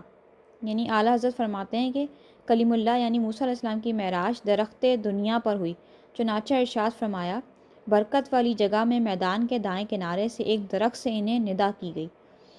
حبیب صلی اللہ علیہ وسلم کی معراج سدرۃ المنتہا اور فردوس اعلیٰ تک بیان فرمائی گئی، جسے رب تعالیٰ ارشاد فرماتا ہے سدرۃ المنتہا کے پاس، اس کے پاس جنت المأوا ہے۔ مزید فرماتے ہیں کہ کلیم اللہ یعنی موسیٰ علیہ السلام پر حجاب نار سے تجلی ہوئی، چنانچہ ارشاد فرمایا پھر موسیٰ آگ کے پاس آئے تو انہیں ندا کی گئی کہ اس موسیٰ کو جو اس آگ کی جلوہ گاہ میں ہے اور جو اس کے آس پاس فرشتے ہیں انہیں برکت دی گئی۔ حبیب صلی اللہ علیہ وسلم پر جلوہ نور سے تجلی ہوئی، اور وہ بھی غایت تفخیم و تعظیم کے لیے بالفاظ ابہام بیان فرمائی گئی، یعنی اس کی جو کیفیت تھی وہ پورے انداز میں مخلوق کے اوپر نہیں کھولی گئی، اس کو پوشیدہ رکھا گیا۔ اور فرمایا جب چھا گیا سدرہ پر جو کچھ چھایا، اللہ تعالیٰ نے حضرت موسیٰ علیہ السلام سے طور پر کلام فرمایا اور اسے سب پر ظاہر فرما دیا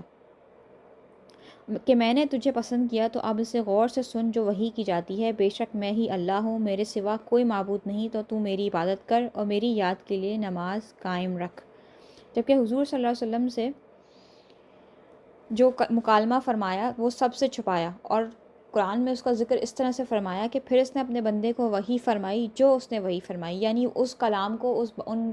محبوب اور حبیب کی جو کنورزیشن تھی اس کو جو ہے اللہ تعالیٰ نے جو ہے سب سے چھپا کے رکھا کہ وہ ان دونوں کے بیچ کی بات رہے، اور کسی اور تک مخلوق تک جو ہے اس کو نہیں بتایا۔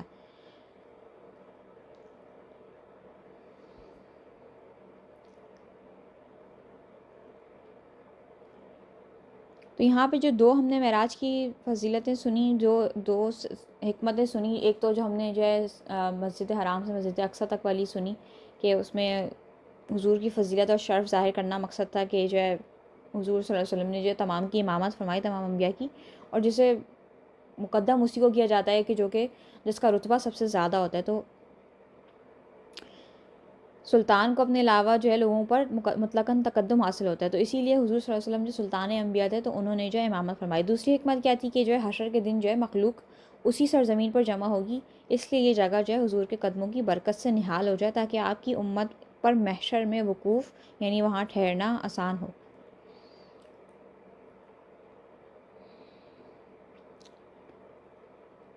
پھر جو یہاں آیت میں الذی بارکنا حولہ کے الفاظ ارشاد فرمائے کہ جس کے ارد گرد ہم نے برکتیں رکھی ہیں،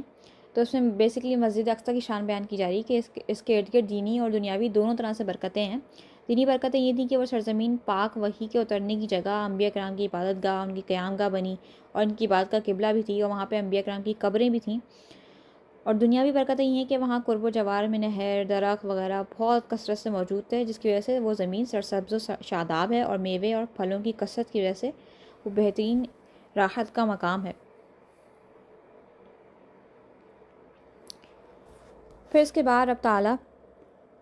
آیت نمبر 11 میں انسان کی جلد باز فطرت کا ذکر فرماتا ہے کہ انسان جو ہے وہ بڑا جلد باز فطرت واقع ہوا ہے۔ اس کی تفسیر میں فرماتے ہیں کہ آدمی برائی کی دعا کرتا ہے، آدمی برائی کی دعا کرتا ہے جیسے بھلائی مانگتا ہے، اور آدمی بڑا جلد باز ہے۔ برائی کی دعا کرنے سے مراد یہ ہے کہ آدمی جس طرح سے بھلائی کی دعائیں مانگ رہا ہوتا ہے نا، اس طرح سے بعض اوقات اپنی برائی کی بھی دعا کر لیتا ہے، کہ کئی بار غصے میں آ کے جو ہے اپنے ہی گھر والوں کو، اپنے ہی مال و اولاد وغیرہ کے خلاف جو ہے بد دعا کر دیتا ہے۔ اور غصے میں آ کے سب کو کوستا پیستا ہے، ان کے لیے بد دعائیں کرتا ہے، تو یہ انسان کی جلد بازی ہے کہ کچھ دیر بعد غصہ ٹھنڈا ہونے کے بعد اس کو ہوتا ہے کہ احساس کہ یار یہ میں نے کیا کہہ دیا، اور کوئی بھی وقت قبولیت کا ہو سکتا ہے۔ اسی لیے جو ماں باپ اپنی اولاد کو بد دعا دے رہے ہوتے ہیں، یا کوئی مظلوم جو ہے وہ ظالم کو بد دعا کے لیے بد دعا کرتا ہے، تو ظالم کو بھی ڈرنا چاہیے اور ماں باپ کو بھی اس چیز سے ڈرنا چاہیے کہ اگر جو بد دعا اگر ان کے منہ سے نکل گئی اپنی اولاد کے حق میں، تو اگر وہ قبول ہو گئی تو سب سے زیادہ تکلیف میں بھی پھر ماں باپ ہی آ جائیں گے، کیونکہ وہ ہی سب سے زیادہ ان سے محبت کرتے ہیں۔ تو یہاں پہ یہ بتایا جا رہا ہے کہ انسان کی جو فطرت ہے وہ جلد بازی کی ہے، تو اگر اللہ اس کی یہ بد دعائیں قبول کر لے تو وہ شخص یا اس کے مال و اہل ہلاک ہو جائیں، لیکن اللہ تعالیٰ اپنے فضل و کرم سے اس کو قبول نہیں فرماتا۔ اور اگر اللہ لوگوں پر عذاب اسی جلدی سے بھیج دیتا جس طرح وہ بلائی طلب کرتے ہیں، تو ان کی مدت ان کی طرف پوری کر دی جاتی ہے۔ اس آیت سے ہمیں یہی معلوم ہوتا ہے کہ جو غصے میں آ کر جو ہے اپنے مسلمان یا کسی کے لیے بھی بد دعا نہیں کرنی چاہیے، اور ہمیشہ مجھ سے اچھی بات نکالنی چاہیے کہ نامعلوم کون سا وقت ہو جو کہ قبولیت کا ہو۔ جیسے ہم دیکھتے ہیں نا کہ مائیں اپنے بچوں کو کہہ رہی ہوتی ہیں کہ تیرا بیڑا غرق ہو، تو تباہ ہو جائے، تو مر جائے، تجھے کیڑے پڑے، مطلب اس طرح کے جملے جو ہیں بہت رائج ہوئے ہوئے ہیں ہمارے معاشرے کے اندر، تو ان سے جو ہے بچا جائے۔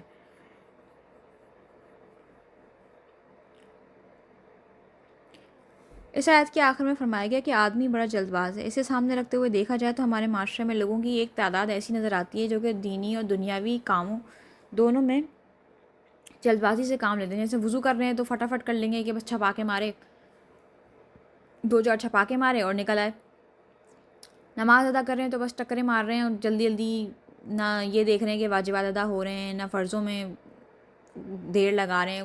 کچھ بھی نہیں دیکھ رہے ہوتے، بس فٹافٹ کے نماز پڑھ لی ہم نے، ایٹ لیسٹ قضا نہیں کری، ہم نے پڑھ لی، تو وہ کس پہ احسان کر رہے ہیں؟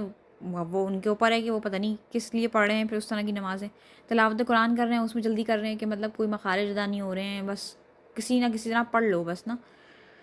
روزہ افطار کرنے میں جلدی کر رہے ہیں، تراویح ہے تو اس میں جلدی کر رہے ہیں، قربانی کرنے میں جلدی کر رہے ہیں، ذبح کے بعد جانور کی کھال اتارنے میں جلدی کر رہے ہیں کہ ابھی جانور ٹھنڈا بھی نہیں ہوا ہے اور کھال اتارنا شروع ہو گئے۔ تو مطلب بہت ساری چیزوں میں جو ہے انسان جو ہے جلد بازی کر رہا ہوتا ہے۔ نتیجہ یہی ہوتا ہے کہ بعض اوقات لوگوں کی عبادتیں ہی ضائع ہو جاتی ہیں، کبھی دنیاوی معاملات جو ہوتے ہیں ان میں بھی شدید نقصان سے دوچار ہو جاتے ہیں،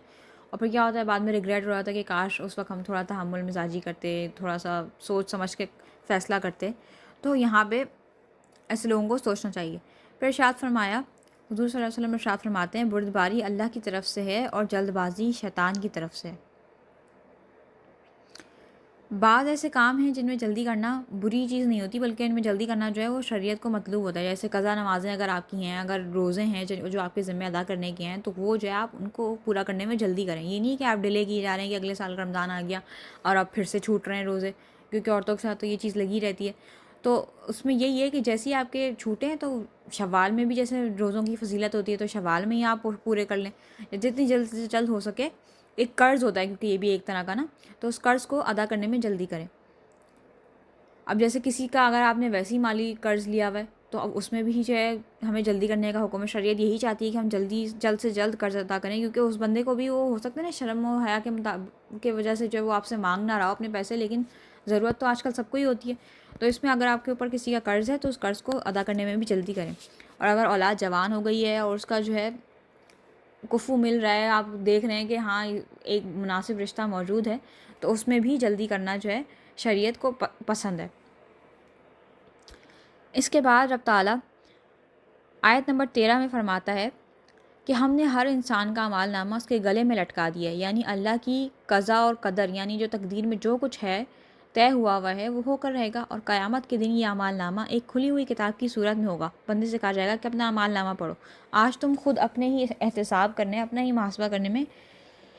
کے لیے کافی ہو۔ تو جس نے ہدایت کو اختیار کیا اس کا فائدہ اسی کو پہنچے گا، اور جس نے گمراہی کو اختیار کیا تو اس کا وبال بھی اسی پر آئے گا، اور کوئی بوجھ اٹھانے والا دوسرے کا بوجھ نہیں اٹھائے گا، اور ہم اس وقت تک عذاب دینے والے نہیں جب تک کہ اتمام حجت کے لیے ہم تمام انبیاء کو نہ بھیج دیں۔ پھر اگلی آیت میں قدرت کا ایک قانون بیان کیا کہ جب ہم کسی بستی والے کو ہلاک کرنے کا ارادہ کرتے ہیں تو اس کے عیش و عشرت کے دلدادہ لوگوں کو اپنے احکام بھیجتے ہیں، پھر وہ ان کے احکام کی نافرمانی کر کے عذاب کے مستحق ہو جاتے ہیں، اور یوں ہم ان کو تباہ و برباد کر دیتے ہیں۔ یعنی کوئی بھی بستی جس کو ہلاک کرنا مقصود ہوتا ہے تو اس کے لوگ کیا کرتے ہیں، عیش و عشرت میں پڑ جاتے ہیں، وہ دنیا کی زندگی کو اور اس کی آسائشوں کو اس کے اندر لگ کے اپنے رب کو بھول جاتے ہیں، تو پھر وہی چیز جو ہے ان کے لیے برے انجام کا باعث بنتی ہے۔ پھر اس کے بعد آیت نمبر 23 میں والدین کے حقوق کی جانب متوجہ کرتے ہوئے فرمایا کہ تمہارے رب نے حکم دیا ہے کہ اس کے سوا کسی کی عبادت نہ کرو، ماں باپ کے ساتھ نیک سلوک کرو، اور اگر تمہاری زندگی میں وہ دونوں یا ان میں سے کوئی ایک بڑھاپے کو پہنچ جائے تو ان کو اف تک نہ کہو اور ان کو جھڑکو بھی نہ، اور ان کے ساتھ ادب سے بات کرو، اور ان کے لیے عاجزی اور رحم دلی کا بازو جھکائے رکھو، اور یہ دعا کرو، اے میرے رب، ان پر رحم فرمانا جیسے کہ انہوں نے بچپن میں رحم کے ساتھ میری پرورش کی۔ اس کے بعد قرابت داروں، مسکینوں اور مسافروں کے حقوق ادا کرنے اور فضول خرچی سے بچنے کا حکم دیا کہ فضول خرچی کرنے والے شیطان کے بھائی ہیں، اور اگر تنگ دستی کے سبب خرچ نہ کر سکو تو ان سے نرم بات کرو۔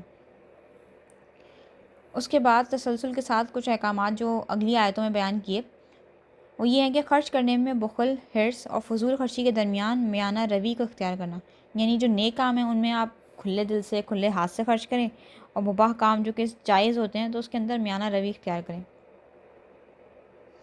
اور ناجائز کاموں میں بالکل خرچ نہ کرنا، یعنی ادھر آپ نے بخل کرنا ہے، آپ ناجائز کام ہے تو اس میں آپ نے بالکل خرچ نہیں کرنا ہے۔ دوسری چیز افلاس کے خوف سے، یعنی غربت کے خوف سے اولاد کو قتل کرنے کی ممانعت کی کہ ان سب کا رازق رب تعالیٰ کی ذات ہے۔ پھر زنا کی ممانعت فرمائی، قتل ناحق کی ممانعت اور قصاص لینے میں حد اعتدال میں رہنے کا حکم دیا، یتیم کا مال کھانے کی ممانعت اور اس کے بالغ ہونے تک اس کے مال کی حفاظت، وعدے کو پورا کرنے کا حکم دیا، ناپ تول میں خیانت کی ممانعت فرمائی، اور جس چیز کا علم نہ ہو اس کے در پہ ہونے کی ممانعت، بے شک کان، آنکھ اور دل ان سب سے روز قیامت سوال کیا جائے گا۔ یعنی آپ کو کسی چیز کے بارے میں پتہ نہیں، کسی معاملے کے بارے میں پتہ نہیں ہے، اور آپ کہہ رہے ہوتے ہیں کہ نہیں یار فلاں نے میرے ساتھ ایسے کیا، یوں کیا، وہ تو آیا نہیں، اس نے تو مجھے پوچھا نہیں، کیا پتہ اس نے واقعی اس کی کوئی مجبوری ہو، اس نے دیکھا نہ ہو، اس نے مجھے سلام نہیں کیا، ہماری آنکھیں ملی ہیں، اس نے مجھے دیکھا نہیں، مجھ سے بات نہیں کی، بڑا مغرور ہو گیا ہے، تو ہو سکتا ہے اس نے دیکھا ہی نہ ہو۔ کبھی کبھار ایسا ہوتا ہے کہ انسان رجسٹر نہیں کر پاتا اس بندے کی شکل، کہتے ہیں یار یہ پتہ نہیں میں اس بندے کو جانتا ہوں، دیکھتا ہوں، پتہ نہیں جانتا ہوں، پتہ نہیں کون ہے۔ تو ہو سکتا ہے کبھی کبھار ایسا بھی ہوتا ہے نا کہ انسان فیسز جو ہے صحیح سے اس کو ریئلائز نہیں ہو پاتے، کہیں بھیڑ میں ملا ہو، اس نے نہیں آپ کو سلام کیا تو پھر ہم بدگمانی رکھ کے بیٹھ جاتے ہیں۔ تو یہی یہاں پہ فرمایا جا رہا ہے کہ جب کسی چیز کا علم نہیں ہے تو اس کے بارے میں کلام نہ کرو۔ پھر تکبر اور اترا کر چلنے کی ممانعت فرمائی کہ شرکی ممانعت بھی فرمائی۔ یہ بھی بیان کیا کہ کسی کی روزی کی کشادگی یا تنگی کا مدار اس کی فضیلت یا بے قدری نہیں، یہ اللہ کی حکمت اور مشیت کا معاملہ ہے۔ ان تفصیلات کے بعد فرمایا، اے رسول، یہ وہ حکمت کی باتیں ہیں جن کی ہم آپ کی طرف وحی فرماتے ہیں۔ یعنی اگر کوئی شخص غریب ہے تو اس کا مطلب یہ نہیں ہے کہ وہ اللہ کو پسند نہیں ہے، اور کسی شخص کو اللہ تعالیٰ نے مال دیا اس کا مطلب یہ نہیں کہ وہ رب کا بڑا چہیتا بندہ ہے، کیونکہ ہم دیکھتے ہیں کفار کے پاس کتنا مال ہے لیکن ان کا انجام کیا ہونا ہے، انہوں نے تو جہنم کی آگ میں ہی جلنا ہے نا۔ تو اس پر بات سے انسان کو ڈرتے رہنا چاہیے کہ اگر ہمیں جو ہے مال و دولت زیادہ ملا ہے تو ہم اللہ کی راہ میں خرچ کریں، ہم زیادہ سے زیادہ کوشش کریں کہ کسی نہ کسی طرح رب کا فضل حاصل کر لیں، اور جو غریب ہے وہ بھی اس بات کو لے کے اللہ تعالیٰ نے فرما دیا کہ دل برداشتہ نہ ہو کہ اس کو ہم نے مال نہیں دیا تو اس کا مطلب یہ نہیں ہے کہ ہم اس کو پسند نہیں کرتے، تو وہ جو ہے اپنے استطاعت میں رہ کے اللہ تعالیٰ کی عبادت کرے اور اللہ تعالیٰ کو خوش کرنے کی کوششیں کرے۔ پھر اس کے بعد آیت نمبر 40 میں کفار اور مشرکین کی اس خبیث فطرت کو بیان کیا کہ خود تو بیٹوں کی تمنا کرتے ہیں اور اللہ کی طرف بیٹیوں کی نسبت کرتے ہیں کہ فرشتے اللہ کی بیٹیاں ہیں، مطلب معاذ اللہ وہ اس طرح سے کہتے تھے کہ نہیں بیٹیاں جو ہیں وہ جو ہے اللہ کی طرف اس کی نسبت کر کے کہتے تھے جو فرشتے ہیں نا وہ اللہ تعالیٰ کی بیٹیاں ہیں، معاذ اللہ وہ کفر اللہ تعالیٰ کے ساتھ ٹھہراتے تھے، حالانکہ بیٹیاں ان کو خود ناپسند تھیں لیکن ان کو جو چیز ناپسند ہوتی تھی وہ جو ہے وہ رب کی طرف ٹھہرا دیتے تھے اس کی نسبت، تو یہ ان کی خبیث فطرت تھی۔ پھر اس کے بعد رب تعالیٰ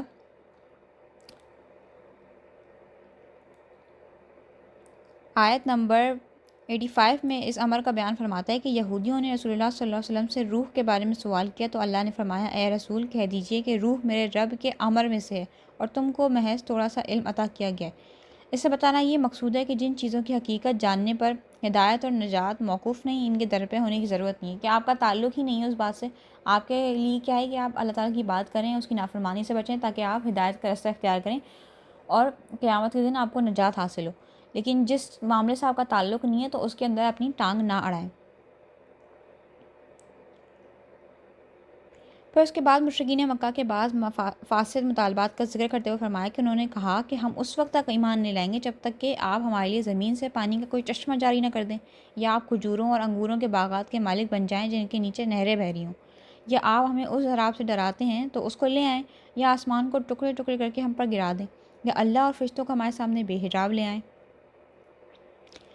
یا آپ کے لیے سونے کا گھر ہو، یا آپ آسمان پر چڑھ جائیں اور پھر آسمان سے ہم پر کتاب نازل کریں جس کو ہم پڑھیں۔ تو ان سب مطالبات کے جواب میں اللہ نے فرمایا، اے رسول، میرا رب ہر عیب سے پاک ہے، میں کوئی شعبدے باز نہیں ہوں، بلکہ میں ایک بشر ہوں جسے اللہ نے رسول بنا کر بھیجا۔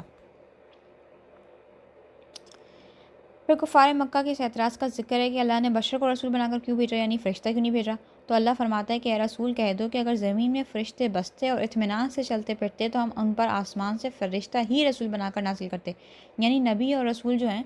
جس مخلوق کی طرف بھیجے جاتے ہیں وہ اسی کی جنس سے ہوتے ہیں، تاکہ جو ہے جنس کو جنس سے راہ ہوتی ہے نا کہ وہ اس کی بات زیادہ مانے گا۔ تو ان آیت میں یہ بھی بتا دیا گیا کہ منکرین آخرت کو ان کے منہ کے بل اندھا، گنگا اور بہرا کر کے اٹھایا جائے گا اور ان کا ٹھکانہ جہنم ہے۔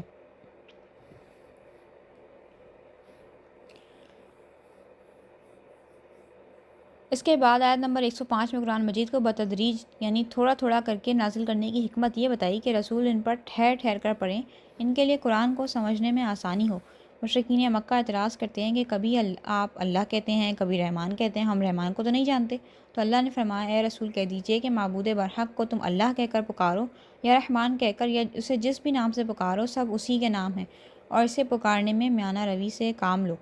آخری آیت میں اللہ نے فرمایا کہ اللہ کی نہ کوئی اولاد ہے، نہ کوئی سلطنت میں اس کا شریک، اور نہ کسی مددگار کی اسے حاجت ہے، تو آپ اس کی کبریائی بیان کرتے رہیے۔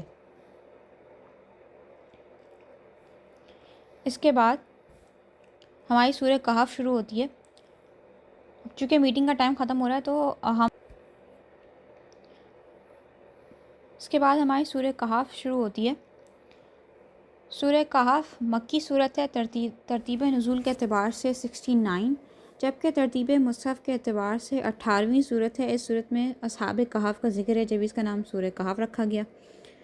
اس صورت میں قرآن کی حقانیت، اصحاب کہف، موسیٰ علیہ السلام، خضر علیہ السلام، ذوالقرنین، آدم اور ابلیس کے قصے اور ان قصوں کے درمیان حکمت کی بہت ساری باتوں کا بیان فرمایا۔ نبی کریم صلی اللہ علیہ وسلم فرماتے ہیں، جس شخص نے سورہ کہف کی 10 آیتیں حفظ کر لیں وہ دجال کے فتنے سے محفوظ رہے گا۔ اس سورۃ مبارک کی آیت نمبر 9 جو ہے اس کے اندر اصحاب کہف کا بیان ہوا کہ یہ چند نیک جوان تھے جنہیں اللہ تعالیٰ نے عقیدہ توحید اور ایمان پر ثابت قدم رکھا، لیکن جو ان کی قوم تھی وہ مشرک تھی۔ یعنی اس کا واقعہ کچھ ایسا تھا کہ وہ حضرت عیسیٰ علیہ السلام کو جب آسمان پر اٹھایا گیا تو اس کے بعد کچھ عرصے بعد جب قوم کے اندر جو ہے شرک وغیرہ ٹائپ کی جو چیزیں دوبارہ سے شروع ہونا شروع ہو گئیں، تو ایک کافر اور مشرک بادشاہ تھا اس کا جس کا نام تھا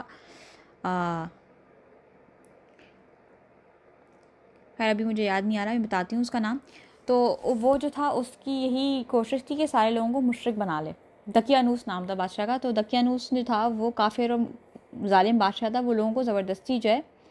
کفر کی طرف جو ہے ان کو قائل کر رہا تھا۔ تو کچھ جو جوان تھے وہ اپنے ایمان کو بچانے کی غرض سے جو ہے غار کی طرف بھاگ کے چلے گئے اور غار کے اندر داخل ہو گئے۔ تو غار کے اندر جو ہے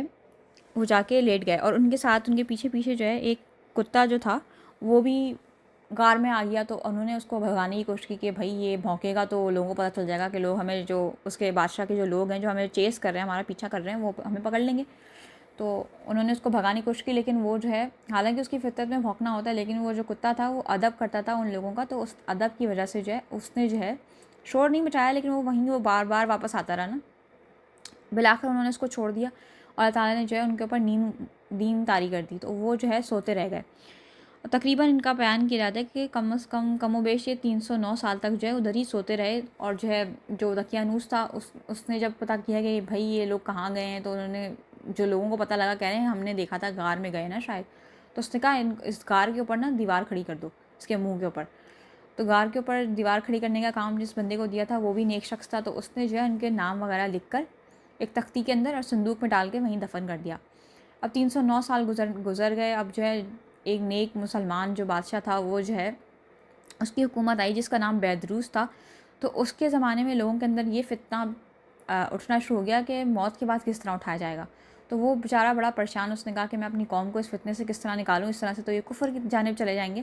تو اس نے اللہ سے دعا کی کوئی ایسی نشانی ہو جو کہ میری قوم جو ہے وہ واپس جو ہے دین کی طرف صحیح طرح سے آ جائے اور ان کا یہ فتنہ اور یہ جو وسوسہ ہے یہ دور ہو جائے. تو اللہ تعالیٰ نے ایک راز جو کہ اللہ تعالیٰ نے ایک چھپا کے رکھا ہوتا وہ جو ہے لوگوں کے اوپر ظاہر فرما دیا کہ یہ جو لوگ تھے اللہ تعالیٰ نے ان کو کروٹیں بھی دلائیں سوتے میں. یہ 309 سال تک سوتے رہے. اب ان کی آنکھ کھلی تو بھوکے تھے, اب بھوک لگی ان کو کہ تو انہوں نے ایک بندے کو جو ہے بازار کی طرف بھیجا کہ تم ہمارے کھانے کے لیے لے آؤ نا, اور بڑے احتیاط سے جانا کہ کہیں دقیانوس کے لوگ جو ہیں وہ ہمارے پیچھے نہ آ جائیں نا. تو وہ جو تھے وہ نکلے, انہوں نے نان بائی یعنی جو روٹی والا ہوتا ہے اس کے پاس آ کے کچھ کھانا وانا خریدا. اس کے بعد پھر جب اس کو پیسے دیے تو وہ کرنسی تو بہت پرانی تھی, تو اس نے کہا کہ نہ جانے ان کے پاس کون سا خزانہ آ گیا. تو بڑا شور مچا, تو بادشاہ تک بات پہنچی. تو بادشاہ نے پوچھا کہ ایسا ایسا کیا ہے, تو اس نے کہا کہ ہم تو دقیانوس سے بچ کے بھاگے تھے اور اس طرح سے ہوا ہے. تو پھر جو ہے بادشاہ اپنے لوگوں کو لے کر وہاں تک پہنچا, اور پھر جو ہے کہ کہتے ہیں انہوں نے جا کے ساری بات چیت ہوئی تو پتہ لگا کہ یہ جو ہے اللہ تعالیٰ نے جو ہے یہ معجزہ دکھایا ہے کہ کس طرح سے وہ جو ہے موت کے بعد زندہ کرنے پر جو ہے قدرت رکھتا ہے. تو پھر جو ہے وہ لوگ کچھ عرصے بعد دوبارہ اپنے اس کے اندر چلے گئے اور دوبارہ ان کے اوپر اللہ تعالیٰ نے نیند طاری کر دی, اور پھر وہاں پہ جو ہے ایک مسجد وغیرہ بنا دی گئی کہ اللہ تعالیٰ کے نیک بندوں کی ایک نشانی موجود رہے وہاں پہ. تو یہ ان کی جو تعداد تھی اس کے بارے میں جو ہے کافی اختلاف ہے. کچھ لوگوں کا کہنا ہے کہ 7-8 تھے اور 8واں جو تھا وہ کتا تھا, اور مفسرین بھی اسی تعداد کو جو ہے زیادہ صحیح مانتے ہیں. تو اللہ تعالیٰ نے فرمایا کہ ان کی صحیح تعداد کو سب سے زیادہ جاننے والا اللہ ہی ہے, اور ان کو صرف چند لوگ جاننے والے ہیں, یعنی جنہیں اللہ نے اس کا علم عطا کیا. قرآن نے ان کی تعداد کے بارے میں زیادہ بحث کرنے سے منع فرمایا, اور یہ بھی فرمایا کہ اللہ نے ان کے منظر کو بارعب بنا دیا تاکہ کوئی ان کی طرف جھانک تاک نہ کر سکے. اللہ نے فرمایا کہ دیکھنے والا سمجھتا رہے کہ وہ جاگ رہے ہیں حالانکہ وہ سوئے ہوئے ہیں. اللہ نے فرمایا کہ پھر اللہ تعالیٰ نے جب یہ راز جب کھولا لوگوں کے اوپر کہ وہ آپس میں, اچھا وہ جو لوگ تھے وہ آپس میں خود ہی کنفیوز تھے کہ یار ہمیں ایسا لگتا ہے ہم تو 1 دن کے لیے سوئے ہیں, 1-1.5 دن کے لیے سوئے ہیں, لیکن وہ 309 سال تک سوتے رہے. تو خیر پھر مفسرین نے جو ہے جب ان کی یادگار کے طور پر مسجد بھی وہاں پہ تعمیر کر دی گئی, تو مفسرین نے اس بات سے یہ مسئلہ اخذ کیا کہ اللہ کے جو نیک بندے کے مزارات میں جو مسجدیں بنانا ہے وہ اچھی بات ہے, تاکہ لوگ ان کے مزارات پر جو فاتحہ پڑھنے آئیں تو نماز کا وقت ہو تو وہاں مسجد میں نماز بھی ادا کر سکیں. تو یہ اصحاب کہف کا واقعہ تھا. پھر اس کے بعد جو ہے آیت نمبر 28 میں بتایا کہ مکے کے جو بعض سردار تھے ان کا اس کا پس منظر کچھ اس طرح سے کہ جو مکے کے بعض سردار تھے انہوں نے حضور کے سے کہا کہ ہم آپ کی بات سن لیتے ہیں, لیکن جب ہم آپ کے پاس آئیں تو خباب, صہیب, بلال وغیرہ جو فقیر صحابہ کرام ہیں ان کو اپنے پاس اٹھا دیا کریں کہ ہماری شان نہیں کہ ہم ایسے لوگوں کے ساتھ بیٹھیں جو فقیر ہوں. تو اللہ تعالیٰ نے ان فقراء صحابہ کی دلداری کے لیے فرمایا, اور آپ اپنے آپ کو ان لوگوں کے ساتھ لازم رکھیں جو صبح اور شام اپنے رب کی عبادت کرتے ہیں اور اسی کی رضا کے طلبگار ہیں, اور اپنی آنکھیں ان سے نہ ہٹائیں, یعنی ہمیشہ ان کو اپنی نظر عنایت کے سامنے رکھیں. پھر آیت نمبر 32 میں اللہ تعالیٰ نے 2 لوگوں کا واقعہ بیان فرمایا کہ ایک شخص کے انگوروں کے باغات تھے اور چاروں طرف سے انہیں کھجور کے درختوں نے گھیر رکھا تھا, اور درمیان میں کھیتی تھی اور بیچ میں دریا بہہ رہا تھا, اور ان باغات نے بہت عمدہ فصل دی. ایک دن یہ شخص اپنے ساتھی سے کہنے لگا کہ میرا مال اور افرادی قوت تم سے زیادہ ہے, اور مجھے یقین ہے کہ یہ باغ برباد نہ ہوگا. اول تو مجھے قیامت کا یقین ہی نہیں, لیکن قیامت آ بھی جائے تو مجھے وہاں اس سے بہتر مال ملے گا. تو اس کے دوسرے ساتھی نے کہا تو اپنی اصل کو بھول گیا, تو نے خالق کی نافرمانی کی اور ناشکری کی جو کہ وحدہ لا شریک ہے. اگر تم نے باغ میں داخل ہوتے ہوئے ماشاء اللہ لا قوت الا باللہ کہہ دیا ہوتا تو تمہارے حق میں بہتر ہوتا. اگرچہ میں مال اور اولاد میں تجھ سے کم ہوں, لیکن میرا ایمان ہے کہ اللہ مجھے اس سے بہتر نعمتیں دے گا, اور آسمان سے کوئی آفت آئے گی اور تمہارا باغ برباد ہو جائے گا, یا اگر اس کا پانی زمین میں دھس گیا تو تم اسے تلاش نہ کر پاؤ گے. بالآخر ایسا ہی ہوا کہ اس شخص کا جو باغ تھا وہ برباد ہو گیا, اور وہ جو ہے کفِ افسوس ملتا رہ گیا, اور کہنے لگا کہ کاش میں نے شرک نہ کیا ہوتا, لیکن پھر اس کا کوئی مددگار نہ تھا. اس کے بعد آیت نمبر 60 میں اللہ تعالیٰ نے موسیٰ علیہ السلام کے واقعے کا بیان فرمایا کہ وہ اپنے ایک خادم یوشع بن نون کے ساتھ اللہ تعالیٰ کی احکام کی حکمتوں اور اسرار و رموز کو جاننے کے لیے خضر علیہ السلام کی تلاش میں نکلے. دوران سفر موسیٰ علیہ السلام نے اپنے خادم سے کہا کہ ناشتہ لاؤ, ہم سفر کرتے کرتے تھک چکے ہیں. خادم نے کہا کہ دوران سفر ہم چٹان کے پاس ٹھہرے تھے تو شیطان نے مچھلی کو مجھ سے بھلا دیا اور وہ سمندر میں راستہ بناتے ہوئے نکل گئی. موسیٰ علیہ السلام نے کہا کہ 2 سمندروں کا سنگم ہی ہماری منزل ہے، یعنی جہاں دو سمندر ملتے ہیں جو کہ بحر فارس اور بحر روم ہے، وہی ہماری منزل ہے۔ وہ دونوں واپس لوٹے تو پھر ہمارا ایک بندہ خاص کو وہاں پایا جس کو ہم نے اپنے پاس سے رحمت عطا کی تھی اور اسے علم لدنی عطا کیا۔ مفسرین کے مطابق یہ حضرت خضر علیہ السلام تھے۔ موسیٰ علیہ السلام نے ان سے کہا کہ اللہ تعالیٰ نے آپ کو جو رشد و ہدایت کا علم خاص عطا کیا ہے، اس میں سے کچھ مجھے بھی تعلیم دے۔ موسیٰ علیہ السلام اللہ تعالیٰ کے جلیل القدر نبی ہیں، کلیم اللہ ہیں، افضل ہیں، لیکن افضل ہونے کے مقابلے میں کسی دوسرے شخص کو ایسا ہو سکتا ہے کہ کسی خاص ڈپارٹمنٹ کے اندر زیادہ علم حاصل ہو، تو اس سے وہ علم حاصل کیا جا سکتا ہے اور اس بنا پر اس کی عزت بھی کی جائے گی۔ حضرت خضر علیہ السلام نے موسیٰ علیہ السلام سے کہا کہ جن اسرار کا آپ کو علم نہیں، ان کے بارے میں آپ صبر نہیں کر پائیں گے۔ موسیٰ علیہ السلام نے کہا انشاءاللہ آپ مجھے صابر پائیں گے، جبکہ خضر علیہ السلام نے کہا آپ میری پیروی کرتے ہوئے میرے کسی فعل کے بارے میں سوال نہیں کریں گے، یہاں تک کہ میں آپ کو خود بتا دوں۔ پھر چلتے چلتے وہ دونوں ایک کشتی میں سوار ہوئے تو خضر علیہ السلام نے اس کشتی کے اندر شگاف کر دیا۔ تو موسیٰ علیہ السلام نے کہا یہ تو آپ نے بہت بری بات کی، اس سے تو سواریوں کے ڈوبنے کا خطرہ لاحق ہو سکتا ہے۔ تو حضرت موسیٰ علیہ السلام نے خضر علیہ السلام سے کہا کہ میں نے کہا تھا نا، میں پہلے ہی کہہ رہا تھا کہ آپ سے برداشت نہیں ہوگا اور آپ بول پڑیں گے، میں نے ابھی تک آپ کو حکمت نہیں بتائی لیکن آپ بول پڑے۔ تو حضرت موسیٰ علیہ السلام نے کہا کہ چلو میری اس بات پہ گرفت نہ کرو، اب میں آئندہ نہیں بولوں گا۔ پھر اس کے بتایا کہ راہ چلتے ان دونوں کی ملاقات ایک لڑکے سے ہوئی اور حضرت خضر علیہ السلام نے اس لڑکے کو قتل کر دیا۔ تو موسیٰ علیہ السلام نے کہا آپ نے ایک بے قصور شخص کو قتل کر دیا، یہ تو آپ نے بہت برا کام کیا۔ جبکہ حضرت خضر علیہ السلام نے فرمایا میں نے آپ سے تو پہلے ہی کہا تھا کہ میں آپ صبر نہیں کر پائیں گے، لیکن آپ نے پھر میری بات میں اس میں کیا۔ تو موسیٰ علیہ السلام نے کہا کہ اس کے بعد اگر آپ سے کوئی سوال کروں تو مجھے اپنے ساتھ نہیں رکھیے گا، آپ کے پاس بات کا جواز ہوگا، آپ مجھے اپنے سے الگ کر دیے گا۔ پھر چلتے چلتے وہ ایک بستی والوں کے پاس آئے، انہوں نے ان سے کھانا مانگا تو انہوں نے میزبانی بھی نہیں کی، اور اس کے باوجود ایک گاؤں کی جو گرتی ہوئی دیوار تھی اس کو جو ہے حضرت خضر علیہ السلام نے ٹھیک کر دیا۔ تو موسیٰ علیہ السلام نے کہا کہ یہ تو بدلحاظ بدتمیز لوگ تھے، ان سے آپ مزدوری ہی لے لیتے، انہوں نے تو کھانا بھی نہیں دیا ہمیں۔ تو خضر علیہ السلام نے کہا اب آپ کے اور میرے راستے جدا ہیں، میں اپنے تینوں کاموں کی حکمت آپ کو بتا دیتا ہوں۔ جو کشتی سمندر میں کام کرنے والے مسکین لڑکوں کی تھی، اور آگے ایک ظالم بادشاہ رہتا تھا جو کہ ساری صحیح سالم کشتیاں جو ہے زبردستی لے لیتا تھا، لہٰذا میں نے اس کشتی کو عیبدار کر دیا تاکہ وہ جو ہے اس کے چھیننے سے بچی رہے۔ دوسرا، جس لڑکے کو میں نے قتل کیا اس کے ماں باپ مومن تھے اور اندیشہ یہ تھا کہ بڑے ہو کر یہ ان کو سرکشی اور کفر میں مبتلا کرے گا، اور اللہ تعالیٰ ان کے بدلے ان کو اس کی جان لینے کے بدلے ایک پاکیزہ جو ہے اور رحم دل بیٹا جو ہے ان میاں بیوی کو دے گا۔ تیسری چیز کی حکمت یہ تھی کہ گاؤں میں جو دیوار تھی وہ یتیم لڑکوں کی تھی، اس کے نیچے اس کے باپ نے جو ہے خزانہ دفن کیا تھا، اور ان کا باپ ایک نیک شخص تھا۔ تو اللہ نے چاہا کہ وہ جوان ہو کر اپنے رب کی رحمت سے اپنا خزانہ نکالیں، تو یہ تینوں کام میں نے اپنی رائے سے نہیں کیے، یعنی یہ اللہ کا حکم تھا، آپ صبر نہ کر سکے اور جلد بازی میں سوال کر بیٹھے۔ تو یہ جو ہے واقعہ جو تھا سورہ کہف کے اندر حضرت خضر علیہ السلام اور موسیٰ علیہ السلام کے درمیان پیش آیا۔ یہاں پہ ہمارا جو ہے 15واں پارہ جو ہے کمپلیٹ ہوتا ہے۔ اللہ تعالیٰ سے دعا ہے کہ آج ہم نے جو کچھ سنا سیکھا اس کے اوپر عمل کرنے کی جو ہے ہمیں توفیق عطا فرمائے۔ آمین بجاہ النبی الامین صلی اللہ تعالیٰ علیہ وآلہ وسلم۔